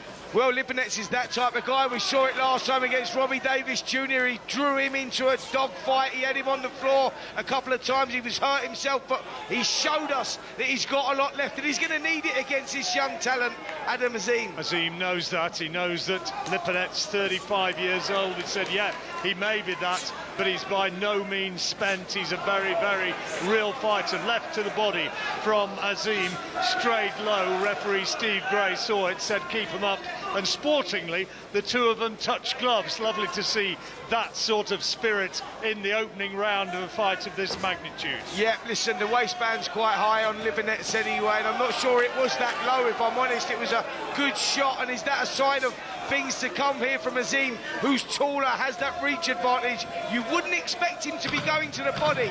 Is that a tactic as he goes there again? Yeah, that's two body shots, and then did the gloves just fall slightly? He tried to deliver the right cross over the top of the guard, and that's an interesting opening round. Both men showed that they've got the respect or the skills to instill respect in their opponents, and that was a tight opening round. Yeah, it certainly was, John. You know, a fight of this magnitude, the IBO world title on the line, but more importantly than that, puts them up into that world class, you know, for those bigger fights. It's all about the apprenticeship here of Adam Azim, that, you know, that development stage is coming through with flying colours. Lipinets, it's all about keeping his career alive. So a lot on the line for both of these guys. Good start there from Adam Azim, but you can tell there's a long way to go in this one. We're at the OVO Arena here in Wembley. So many great fights in this arena since it was built, and here may be another one. Our main event here on talkSPORT, Adam Azim against Sergey Lipinets, supposedly and likely to be the toughest and most meaningful fight of Adam Azim's career. Yep, and you would probably say it will be, looking at that first round, because Lipinets, you know, he comes forward, not a lot of foot movement, but he's very crude and he's a wily old fox. He knows exactly what he's doing. He's making Azim work here, and you know that this could turn into a really tough night. He became IBF champion back in 2017, but he's fought at a high level, has Lipinets, above the level that Azim has been, and as such this represents a genuine step up. Azim misses with an attempted left uppercut and then a couple of jabs, pawing shots, no power in them, and Lipinets connects with a left-hand lead of his own. The referee has to step between them as Lipinets just fell into Azim. Lovely work from Azim, left hand, right hand, brought the right hand up beautifully. Really good work. Yep, showing great composure in there at the moment. Adam Azim showing good maturity, taking his time, not getting carried away, just looking for those openings. He knows that this could be a long night. Shane McGuigan, who works in the corner with Azim, is a great tactician, and they've clearly worked on a game plan here. Perhaps get a word, get a listen in to Shane McGuigan at the end of this round, because the tactics are clear here. He's using his mobility, Azim, but also firing in some really meaty body shots. And so early in the fight, that is clearly a predetermined tactic, and they're trying to soften Lipinets up with that body attack. Yep, Lipinets just trying to stalk forward, hands held high, not really throwing too much at the moment, but making Azim work, and he comes with a lovely body shot under the elbow there of Lipinets. That was a great shot, and Lipinets felt the power of that one momentarily. That took the wind out of his sails, and nobody will know that more than Adam Azim, who was the man who delivered it. He knew the timing and the power and the accuracy was absolutely right. Lipinets comes forward and has to ship another right hand into the head, and a left hand, right hand from Azim, and forward comes Lipinets again, trying to keep the pressure on, trying to keep Azim working at a high pace. Yep, great work here from Adam Azim, using the perimeter of the ring, everything behind the jab, and when he gets inside, switching those attacks to the body. Good left hook there from Azim as well. Coming now into the final 20 seconds of this second round, and perhaps from our effects microphone there, you heard the body shot go thundering in, and there's a word from referee Steve Gray to Lipinets about illegal tactics, but it's been a good round, this one, for Azim. Last few seconds, and he's won this one very clearly. We'll go into the corner. The two men touch gloves again, sportingly. Nice to see. We'll go into the Azim corner and hear what's going on there, and the voice of Shane McGuigan. With him too much, okay? You can stay relaxed there, but don't need to throw much in there. You can break in, then step off. Break in, step off. It just slows that thing down, okay? So that slows down when you go in and you just throw off. You don't have to go big shots on the inside, okay? Touching that left hook, lovely. And the jab a little bit. Don't always touch the jab. Ride the jab through. Okay, touch, snap, snap. Touch left hook, drop the right hand. Got it? Left hand is what they're looking for. Yeah, listen, that's the key shot. Yeah, keep it calm, double up on a jab, tap, tap, and then drive a jab in. Slam the jab in, swing those attacks to the body. So Adam Azim clearly boxing to instructions here, but Lipinets is one of those tough guys who will keep coming. Well, the first two rounds have gone Azim's way, but Lipinets, apart from perhaps momentarily having the wind taken out of him a bit by that big right hand which thudded into his body in the second round, he's not been otherwise greatly inconvenienced so far. No, he's doing a great job of defending himself, stalking forward. He's holding those hands open, so the shots are not really getting through, and tucking the elbows in well as well. So although stalking forward, showing good defence. Here he comes again, chasing after Azim, trying to force higher work rate from Azim. Another great body shot fired in from the young man from Slough. A left hook went in underneath the right elbow with power and accuracy. Yeah, you can really feel those shots slamming in. You can hear them as we're sitting here at ringside, thudding in to the body there of Lipinets. Surely they've got to be taking their toll. Left hook goes in as well. Into the second minute of this third round. Oh, good uppercut, lovely shot. Right hand from Azim. Lipinets takes it well, but it was a beautiful shot as Lipinets tries to throw a right hand over the top. It was only a glancing blow and no damage done. Right hand from Azim was well south of the border. Low one went in there, but no words of admonishment from Steve Gray. Yep, he's got to be careful there, Azim, though. That right hand winged over and he just skimmed the whiskers there of Adam Azim. Is that a little warning, a little telltale sign that that's what's to come? Good work from Azim again, though. Hand speed key here. Lipinets on the front foot, though, keeping the pressure on. He's making Azim work all the way. He's coming in behind a high-held guard, sort of peekaboo, and now gets him in the corner. Very fast, though. Oh, he's caught him! He's put him down! He actually hit first Azim, and then a great counter-punch from Azim, and down went the man from Kazakhstan. Lipinets down with a simply super shot. And now can Azim finish it off in the remaining 30 seconds of this third round? He's almost put him down again. Chopping right hand. He's looking to finish the fight right here, right now. If you could take him out in 3, that would be a huge statement to the rest of the division. It would be a monumental performance from Azim, who's looking for big punches. Lipinets is trying to buy time, trying to keep his gloves high, but that was a fantastic moment for Adam Azim, and he has put himself right in control of this fight now with this third round knockdown, and they're coming up now towards the bell. Lipinets survives, but goodness me, with a blinding speed, in the blink of an eye, he had him down and had himself right in control, Adam.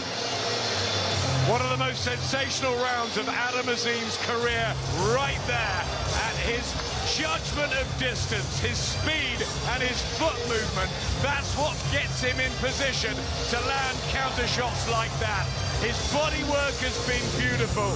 He's taken a couple from Lipinets, who is showing his wily old former world championship status. But I believe that Adam Azim's speed, his class, and the way he handles himself around a ring, I mean, we're looking at someone who's going to go a very long way in this sport. Remarkable, Adam, because he'd actually clipped Azim before he hit him with the counter. Yeah, it was a schoolboy error from Lipinets, who was rushing forward. He switched off, didn't think about what was coming back. He landed a good left hook of his own, but was made to pay by the speed, power, precision of Adam Azim. So we go now into the 4th round here on talkSPORT, our main event of the evening. Adam Azim against Sergey Lipinets, and it is very much Adam Azim who's in control. Couple of rounds through boxing skills, and then the knockdown in the 3rd. That'll put him at this point 4 points clear of the Californian-based Kazakh Sergey Lipinets. Yep, that's about right, John. I think he's been dominating here. Body shot went in. And referee Steve Gray having a go at him there. I didn't think that was low, to be honest. I thought that was on the belt, and the belt was quite high. Looked low to me, and it's not the first time that he's transgressed. And Steve Gray, I think, has given him a little quiet warning before, and he wants to just make sure that it's not a repeated error or transgression. That's good work again from Azim. Brought in a left uppercut, and he's hurting him every time he lands to the body. Yeah, savage left uppercut went in there, right through the guard of Lipinets, pushed the head right back. To be fair, Sergey Lipinets took it well, but all Adam Azim at the moment as he slams in another left hook to the body. Lipinets trying to rally, trying to keep the pressure on. He's on the front foot, trying to cut off the ring, puts Azim under pressure, but he's not really landing anything of note. Couple of jabs from Azim now, and pushes Lipinets away, who falls short with a wild-looking left hook. Attempted left hook as well from Azim was also off target. Couple of jabs from the Slough man, who's boxing nicely here in the 4th round. But fair play to Lipinets, he's dug in, bitten down on his gum shield, and he's trying to keep the pressure on. That's what he does, Lipinets, and he never gives up hope. You know, he'll bite down on his gum shield. That's what champions do, and he is a former champion. Adam Azim at the moment, boxing beautifully, keeping the distance. Body shot goes in. He's in desperate trouble there. He felt that one. Well, it's a left hand, and the referee is going to give him time to recover, because in Steve Gray's opinion, I think he's saying that was low. He's giving him time to recover. He can have 5 minutes. Now, the question is, what's he going to do to Adam Azim? He's going across to speak now. He's already cautioned him, and he's saying it's 3 times, and he's deducting a point. There's a point coming away. The boos of the crowd says what they think, but it's not the first time. It was clearly low, and he gets a point deducted. Well, John Rawling, I would like to see that in the replays, because I don't think that was low. I think that was above the waistband, that shot. I think it was one to make your eyes water. Anyway, we'll see when we see the replay. And the action is underway once again after a break of, what, about a minute or so. Yeah. And now it's Lipinets on the front foot again, trying to really force the action, trying to find a way, if there is one, to wear Adam Azim down. That's exactly what he's doing. He's trying to break the rhythm of Adam Azim. Azim controlling the pace of the fight at the moment, and that's all because of the distance. The distance and the timing is perfect tonight from Adam Azim, who just misses wildly with a left uppercut. Lipinets almost found himself off his feet with an attempted big left hand. Well, there goes the bell to end the round, and there'll be a 1-point deduction. I think Azim won the round, but he'll lose a point as a result, so it's probably going to go on the cards as a drawn round. Yeah, I think you're right there, John, but I would like to see that, because I don't think that shot was too low, if I'm totally honest. And I know referee Steve Gray pulled him up a couple of times for it, said they were low blows, but we'd love to see it. But anyway, another dominant round there from Adam Azim, who worked so well behind that jab, keeping Lipinets at bay, at distance, and that's where he's winning and controlling this contest.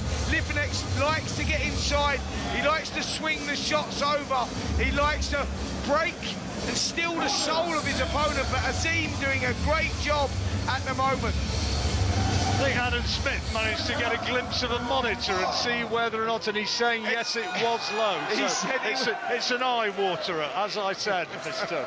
Yeah, I take it back, it was definitely below the border. You're listening to Adam Azim against Sergey Lipinets here on Fight Night Live at the OVO Wembley Arena in partnership with USN. Prepare, perform and recover faster with USN Sports Supplements. And we're now into the 5th round, and Adam Azim suggesting that there was a little bit of a transgression of the rules from Lipinets there. 2 good body shots though from Azim. Yeah, Azim working well. Hand speed's incredible of Azim. He's just waiting to counter punch at the moment as he tees up the jabs. 3-4 punches going. Lipinets covering up well. He's stalking forward, looking to close the gap, looking to draw Azim into that dogfight to get inside. But Azim at the moment controlling things well. Good body shot there from Lipinets. Lipinets does have power in his punches. 13 stoppage wins in his 18 victories, and he's put some good men on the floor in his career. He can punch with genuine power, and as long as he's in there, he's still going to present a threat. Remember, if you're just joining us, you won't know that it's 10-8 in the 3rd round to Azim, who had Lipinets down, but Azim deducted a point in the 4th. Here we are in the 5th. Azim is clearly ahead in the fight, but Lipinets is still in there, battling and still with ambition. Oh, great shot. Lovely uppercut from Azim. Lipinets takes it well. Yeah, huge right uppercut, split the defence there of Lipinets and landed flush on the chin, sent the spraying from his head there. What a shot. And he's starting to produce some real quality work here, Azim. I think that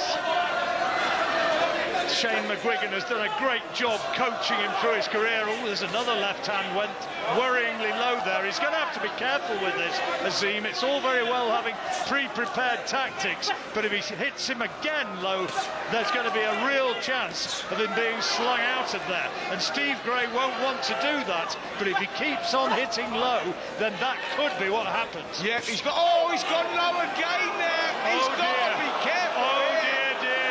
He has gone low again. Well, I hate to say it, but only a few seconds earlier, the writing was there. Steve Gray is giving Lipinets all the time he wants to recover, and now he's going to speak to Azim, and he's not taking a point this time. I think he can consider himself fairly lucky, because that was flagrant low blow. Yeah, he's got to be careful here, Azim. He needs to pick that shot up a little bit. That is the target. That's where he needs to be punching, but he's throwing it too low. He needs to get that right, because that will cost him, and cost him dearly. We need to go into the corner maybe at the end of the round and see what is going to be said by Shane McGuigan, how he's going to get him to adjust his tactics and just make sure he doesn't deliver any more low blows. can't afford to fall foul of the law again. Let's go into that corner and hear what Shane McGuigan is going to make of it.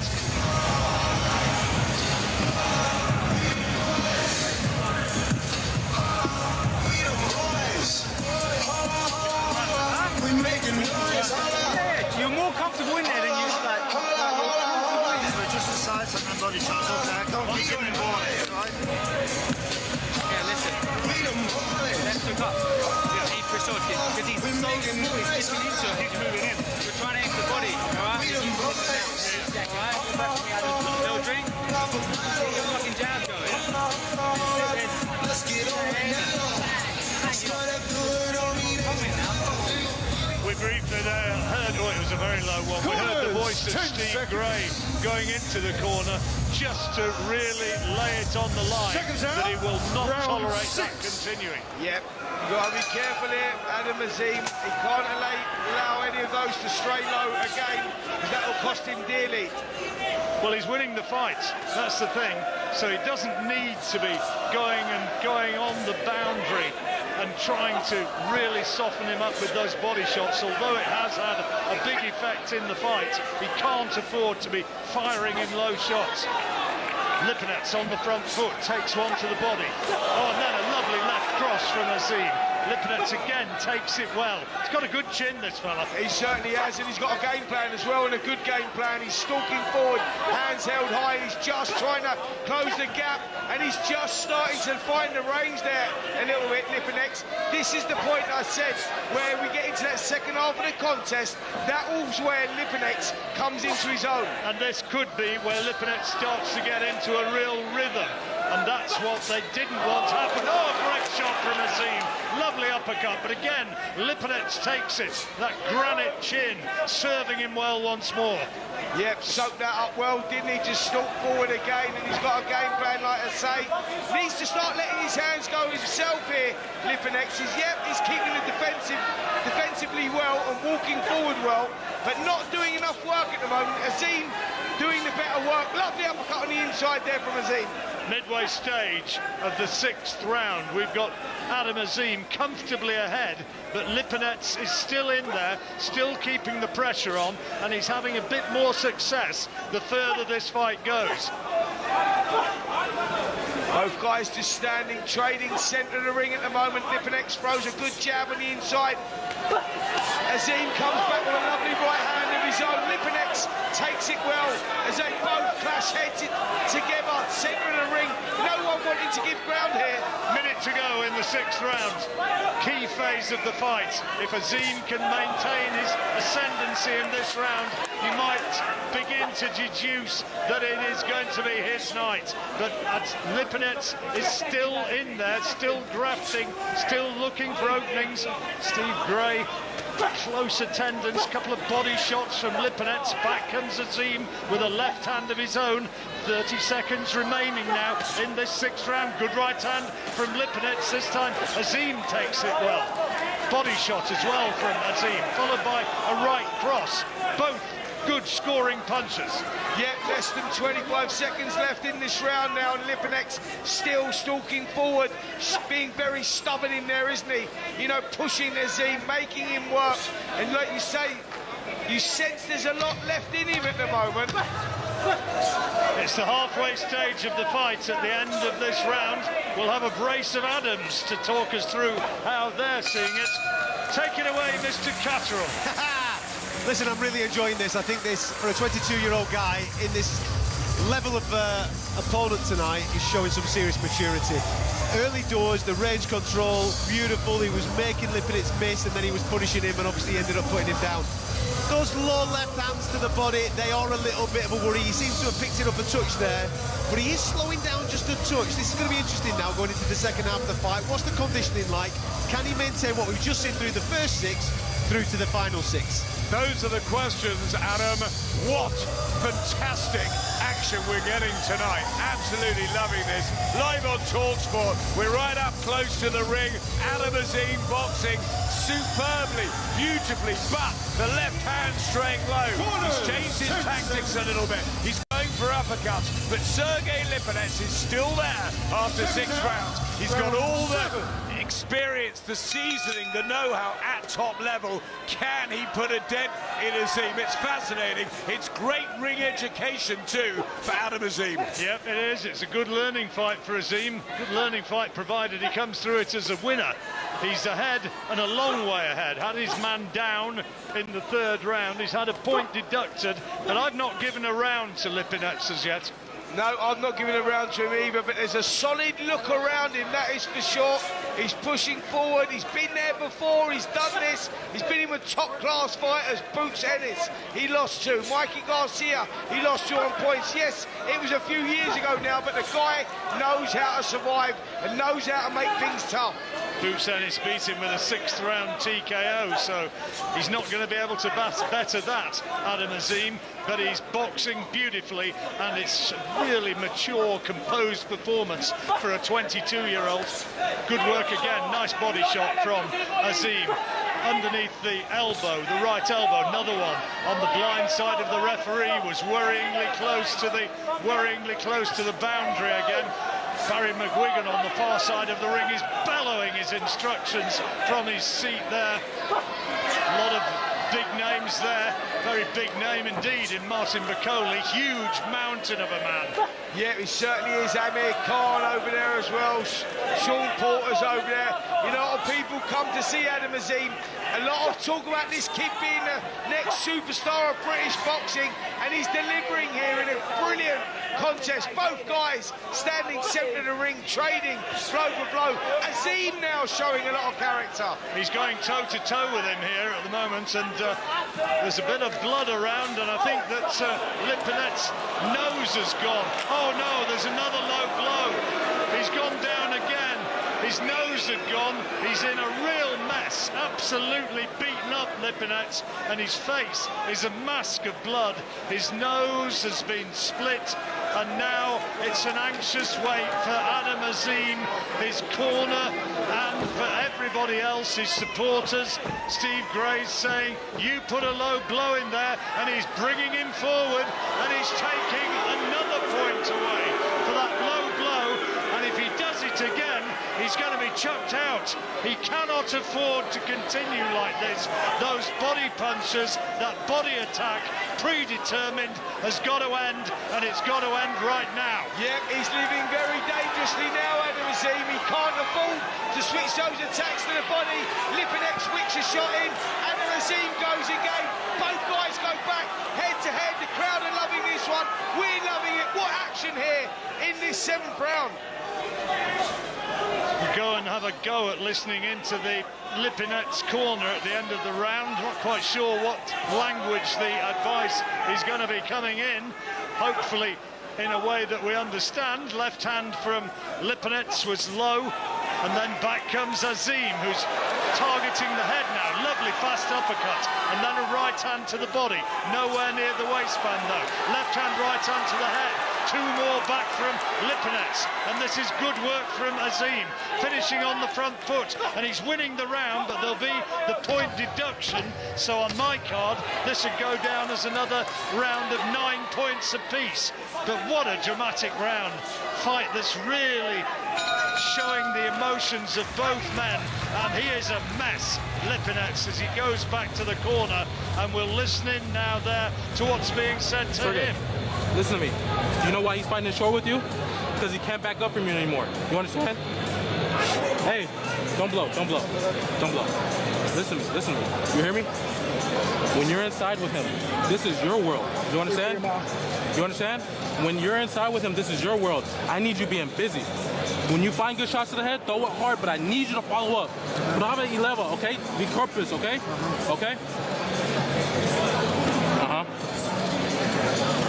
Listen to me, Sergey. I'm telling you, you can knock this dude out. He wants to stand with you, that's his fault. You can knock this guy out. Don't worry about the scorecards, don't worry about nothing else. I need you being better than him on the inside, you understand?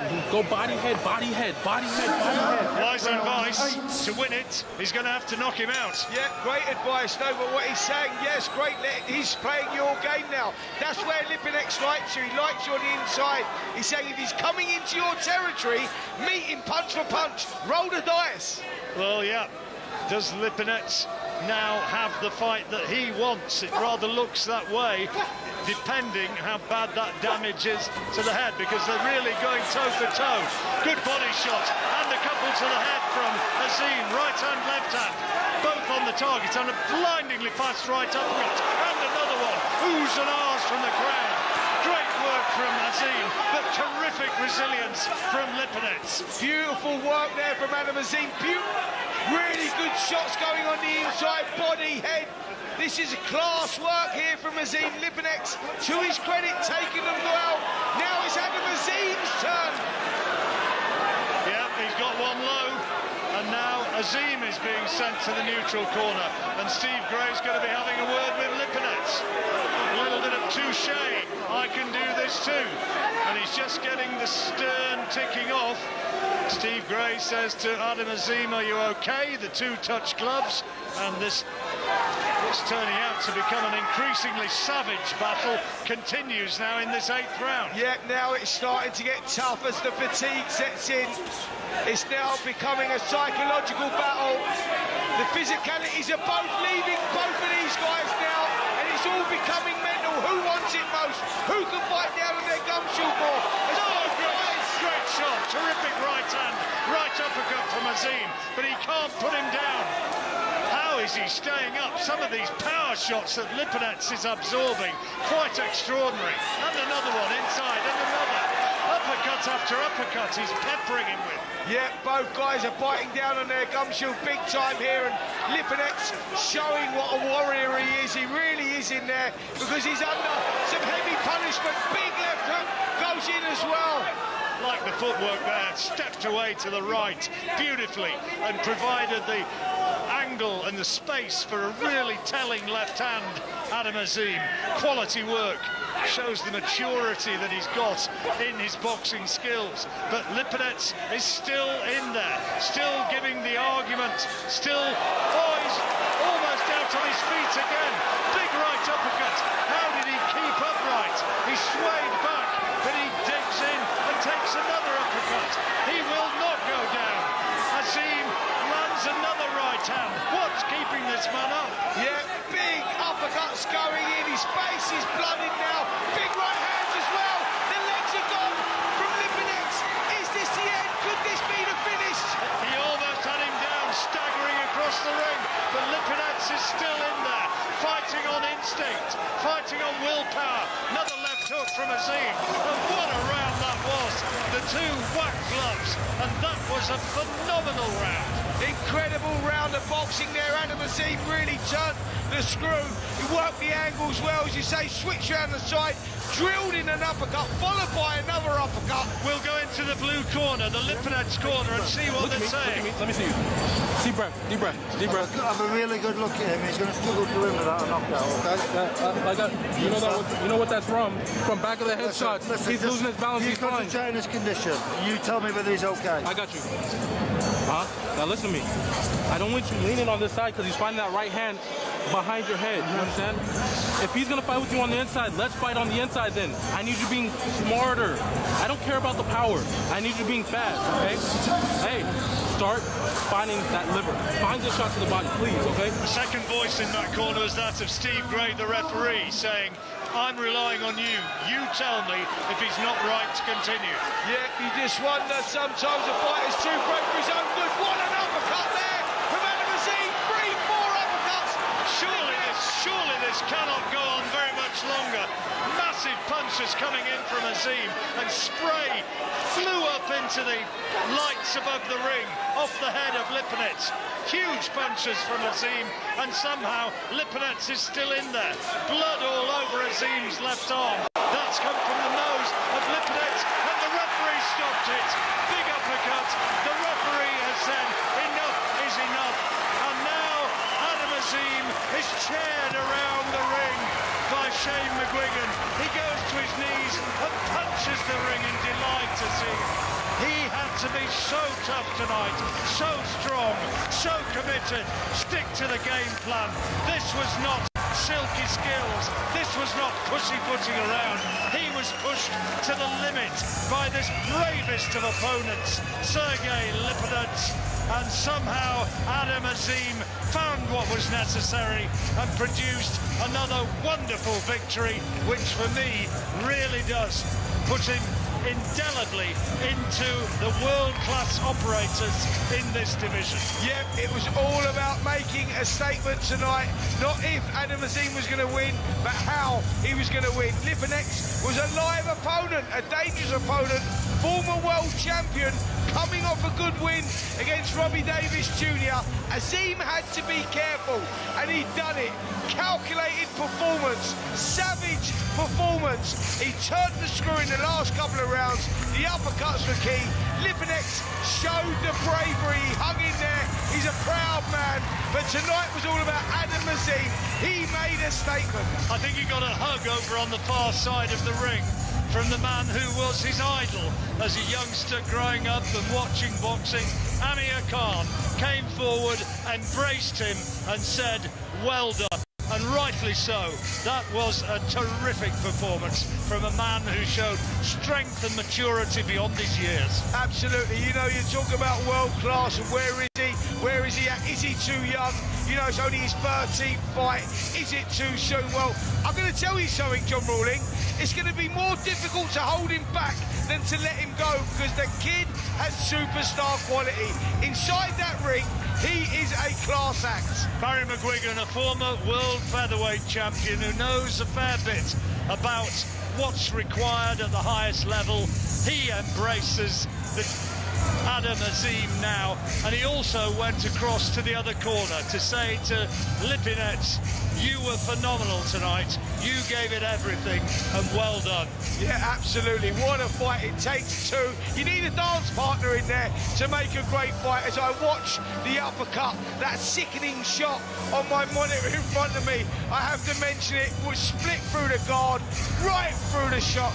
Referee Steve Gray done the right thing by jumping in there and stopping the fight. Lipinets was being too brave for his own good. What a performance, what a statement. Adam Azim has arrived on the world scene. I've had people who've approached me, people who know a fair bit about boxing, people within the boxing game, and they've said, he's been a bit protected. He's not what you're saying. You're going over the top about it. Well, tonight, I don't think you can go over the top about him. I think tonight he was just wonderfully efficient, exciting, crowd-pleasing, and when it came to it, he finished the fight with savagery and beautiful brilliance. Spot on. That's a great analogy of what happened just there and what about Adam Azim and just how good he is. Yeah, we know that he's got that super fast hand speed and brilliant foot control, brilliant foot movement. But in this game, in their prize fighting, in boxing, sometimes you've got to bite down, be willing to get down in the trenches when things get tough, when things go wrong. Well, guess what? I think the kid has just answered the questions. He's got that, and you can't install that in someone. You're born with it. When you meet him, when you talk to him, he seems sort of almost like some college kid, doesn't he? He doesn't seem like a fighter, but he showed such grit in there. He's no fancy Dan. That was a real hard man's performance, and he came through as a very impressive winner, which is going to be confirmed before too long by our Master of Ceremonies. Here Gentlemen, referee Steve Gray calls a stop to this contest at 33 seconds of the 9th round, declaring your winner by TKO and the new IBO Super Lightweight World Champion, the Assassin, Adam Azim. Wow. Adam Azim taking out Sergey Lipinets. Referee with a compassionate stoppage as the uppercut started to rain in. Let's not look past this, gentlemen. Adam Azim is 22 years of age. 22. That was equal in maturity and savagery. Yes, he's quick, but he is much more than just being lightning fast. There was a lot of nuance there. There was a lot of good IQ. I thought there was two aspects to the fight. He was fighting at range beautifully early on, which put Lipinets down, and then when he had to dog it out a little bit and take control of the centre of the ring, get up on his chest and use a little bit of cojones, he showed that he's got that as well. Don't get me wrong, low blows, it's concerning, he has to address that, but everything else, Adam, magnificent. A fusion of exquisite skills and exciting savagery. Beautiful brutality is what it was. Amir Khan in the ring with him, and yeah, there's traces of that. He showed tonight his mettle, Adam Azim. He got that ring experience that he wanted from Sergey Lipinets, who was beyond brave. He was so courageous. The spirit as he walks past us now, on his feet still, fabulous. The low blows, obviously difficult, got to address. Little guy Lipinets, so a very difficult target, but many strayed low. However, the performance was world-class. He is a brilliant guy to watch. He has incredible feet, unbelievable hand speed, like Amir Khan, and he has heart, and that's what he's shown us tonight in abundance. Spence, early doors, the catch counters that boy was displaying in that ring against that level of opponent was truly outstanding. And the knockdown that comes in the third round, it just goes to show how, one, quick he is, and two, the timing of the shots that he can throw, because he was going backwards, his feet weren't really planted, he was getting out of the way of a shot, threw it in over the top, bang on the whiskers, and Lipinets is down. Do you know what it is, Ads? He was controlling the space. When you control the space of a fight, you're controlling the ring, and once you're controlling that ring, you know, that space gives you the timing, the distance, the speed, the power. It all falls into place, and it's all about controlling that space. He done that, and my big concern going into this fight, after watching Lipinets and following Lipinets' career, is you go, will he be able to keep him off? This kid's a monster. Lipinets, you know, he doesn't lose heart. You know, it's like some fighters, you can steal their soul by systematically just keep beating them up. And you always thought the second half of the fight is going to be tough. Yeah, Azim would go into the second half in front, but it may get tough. But guess what? He was the one that turned the screw and showed that he could out-tough and outman the man. That was impressive. We were saying at the time, weren't we, is that the right tactic for him to do, you know? Because he was having that success at range, doing his thing, keeping it nice and long and using his speed. But then for him to stand in the centre of the ring and fight Lipinets' fight, Adam, just shows where he's at mentally and confidence-wise to be able to fight the fight of another man. He had the hurdle yesterday of not making the weight for the first time in his career. He had to get rid of 5 ounces. Yeah, both men. But Adam had that difficulty to just sort out. It irritated him. And in the ring tonight, he had the problem of the low blows. And as John said, he could have been slung out by Steve Gray if he kept doing it. So he had to adjust, which he did. He showed brilliant uppercuts from both sides. Wonderful ring agility and an IQ. It was a really mature performance from Adam Azim, and one that puts him right up there. And I tell you what, as much as I love Dalton Smith, and as much as that performance last week was fantastic from Dalton, he didn't get the rounds. And I think tonight, Adam getting those is a really good thing for his career. Yeah, I think that might be a fair point there. We've done many fights, John Rowling, on Adam Azim, watching him do his thing, and there's been, well, listen, he's been explosive, he's stopped people, but there's been certain fights that have maybe gone the distance where you look at yourself, okay, there's a bit of work to do there, because you may be asking the same question over and over again, and you're not getting the answer that you're looking for. Tonight, the variety that he was showing, I thought, really shows that he's levelled up. Yeah, a huge variety. It was a very accomplished performance, and I tell you another thing that a boxer has to have to progress all the way. There has to be that streak of nastiness in there, and Adam showed that tonight. He wasn't just content to quietly go through. He was more than that, and I tell you what, there's somebody who knows all about that now, is with Spencer. Spencer, take it away. Yep, Mr. Amir Khan. Amir, what a performance there from Adam Azim. Coming of age, isn't it? I mean, look, what a performance that was. I mean, punch perfect, and those uppercuts, and he stayed very composed throughout the whole fight. You can see Lipinets still had a lot of power. He still had that sneaky ring craft, you know what I mean? But Adam just literally boxed him. He was smart, he was very patient, and he picked his shots well. Do you know what? It reminds me of another young fighter many years ago. I can't remember the kid's name. Was it Amir Khan, was it?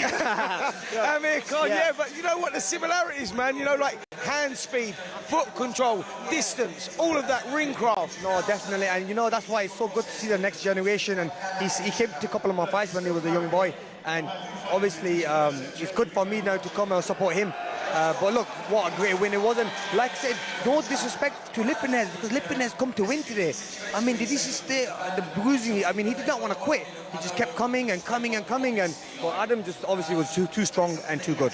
What advice have you got for him? What advice would you give him moving forward? I think the next advice would be,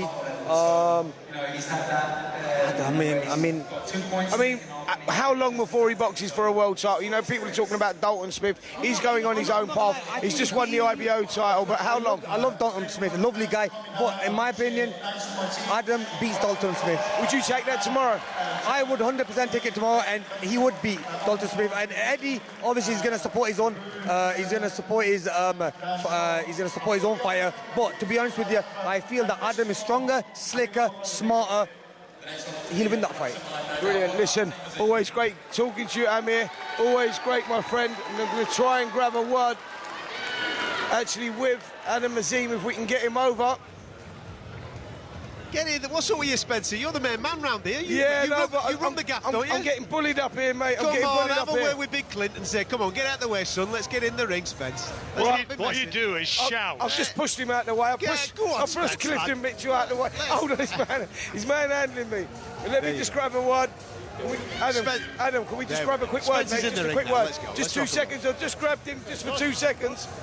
Listen, Adam, got to say, mate, what a performance. You ticked all the boxes, answered all the questions. We know you got the hand speed. We know you got the foot control and distance and all that, but you bit down on your gum shield tonight. Yeah, 100%. Look, I had to break him down. He's a world-class fighter. Obviously, I wanted to get him around 6 rounds, but look, obviously he's durable. I had him hurt, I had him gone. Look, everything happens for a reason. All praise to Allah. I'm thankful for the good victory. Do you know what? We thought, right, 6 rounds, yeah, Adam Azim will be controlling it, but that's where Lipinets comes into his own. You know, he turns a screw and he bites down on the gum shield and makes things hard. He's got that experience. But actually, you was the guy that done that.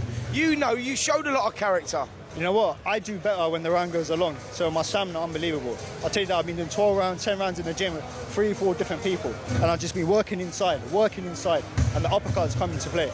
Mate, you are picking up some bling there, aren't you? I mean, look at what you're doing, mate. You're breaking all the records. You nicked my record for one. Now you've gone for the IBO. I mean, what's the roadmap for 2025? I've got Ramadan coming up. I need to focus on that, and then after we can think about the fight. Honestly, I just want to enjoy the moment with my family, because obviously it's an emotional moment for my family. So. Do you know what? And you deserve to enjoy that moment, mate. And on that note, you go and see the rest of the family, mate. Enjoy that one. What a performance. Listen, looking forward to the rest of 2025. Boys, back to you. Absolutely enjoy the rest of 2025. After a performance like that, he's obviously got obligations with his faith and Ramadan, and that should take him through to maybe the mid of April, looking towards May, getting back into some type of full training regime with full nutrition.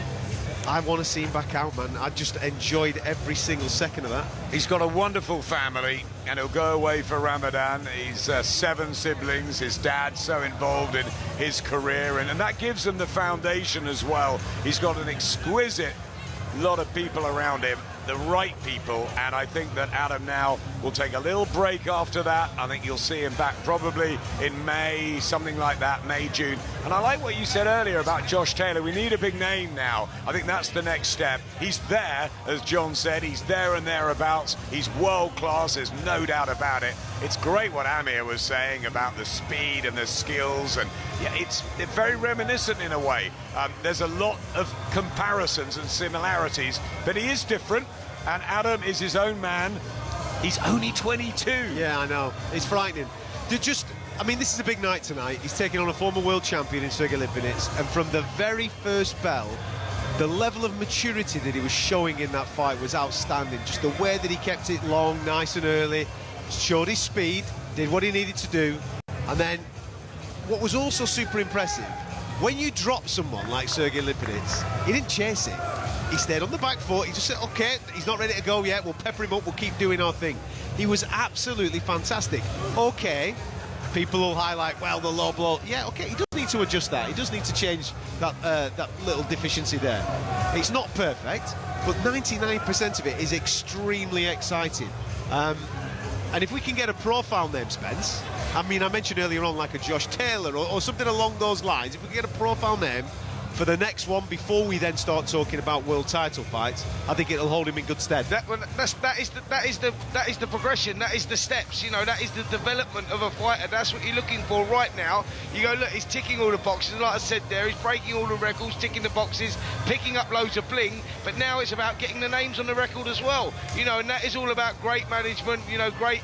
You know, directing him in the right place and positioning him, getting himself ready for those big super fights that are out there. Adam said it, maturity tonight, absolutely outstanding for a man of his age. And Barry McGuigan was saying earlier in the week, boxing's about timing, and this was a great match. It was the perfect time for Adam Azim, and Sergey Lipinets showed on the back of the Robbie Davis Jr. fight he had plenty left to offer still. I think Barry McGuigan is a key figure as we go into this sort of year and beyond, because he's been there, he's done it, he knows what's required, he knows what can go wrong. He's watched it as a fighter himself, and then as a very, very astute commentator and writer, and I think that Adam couldn't wish to have a more knowledgeable man behind him than Barry McGuigan and his son Shane.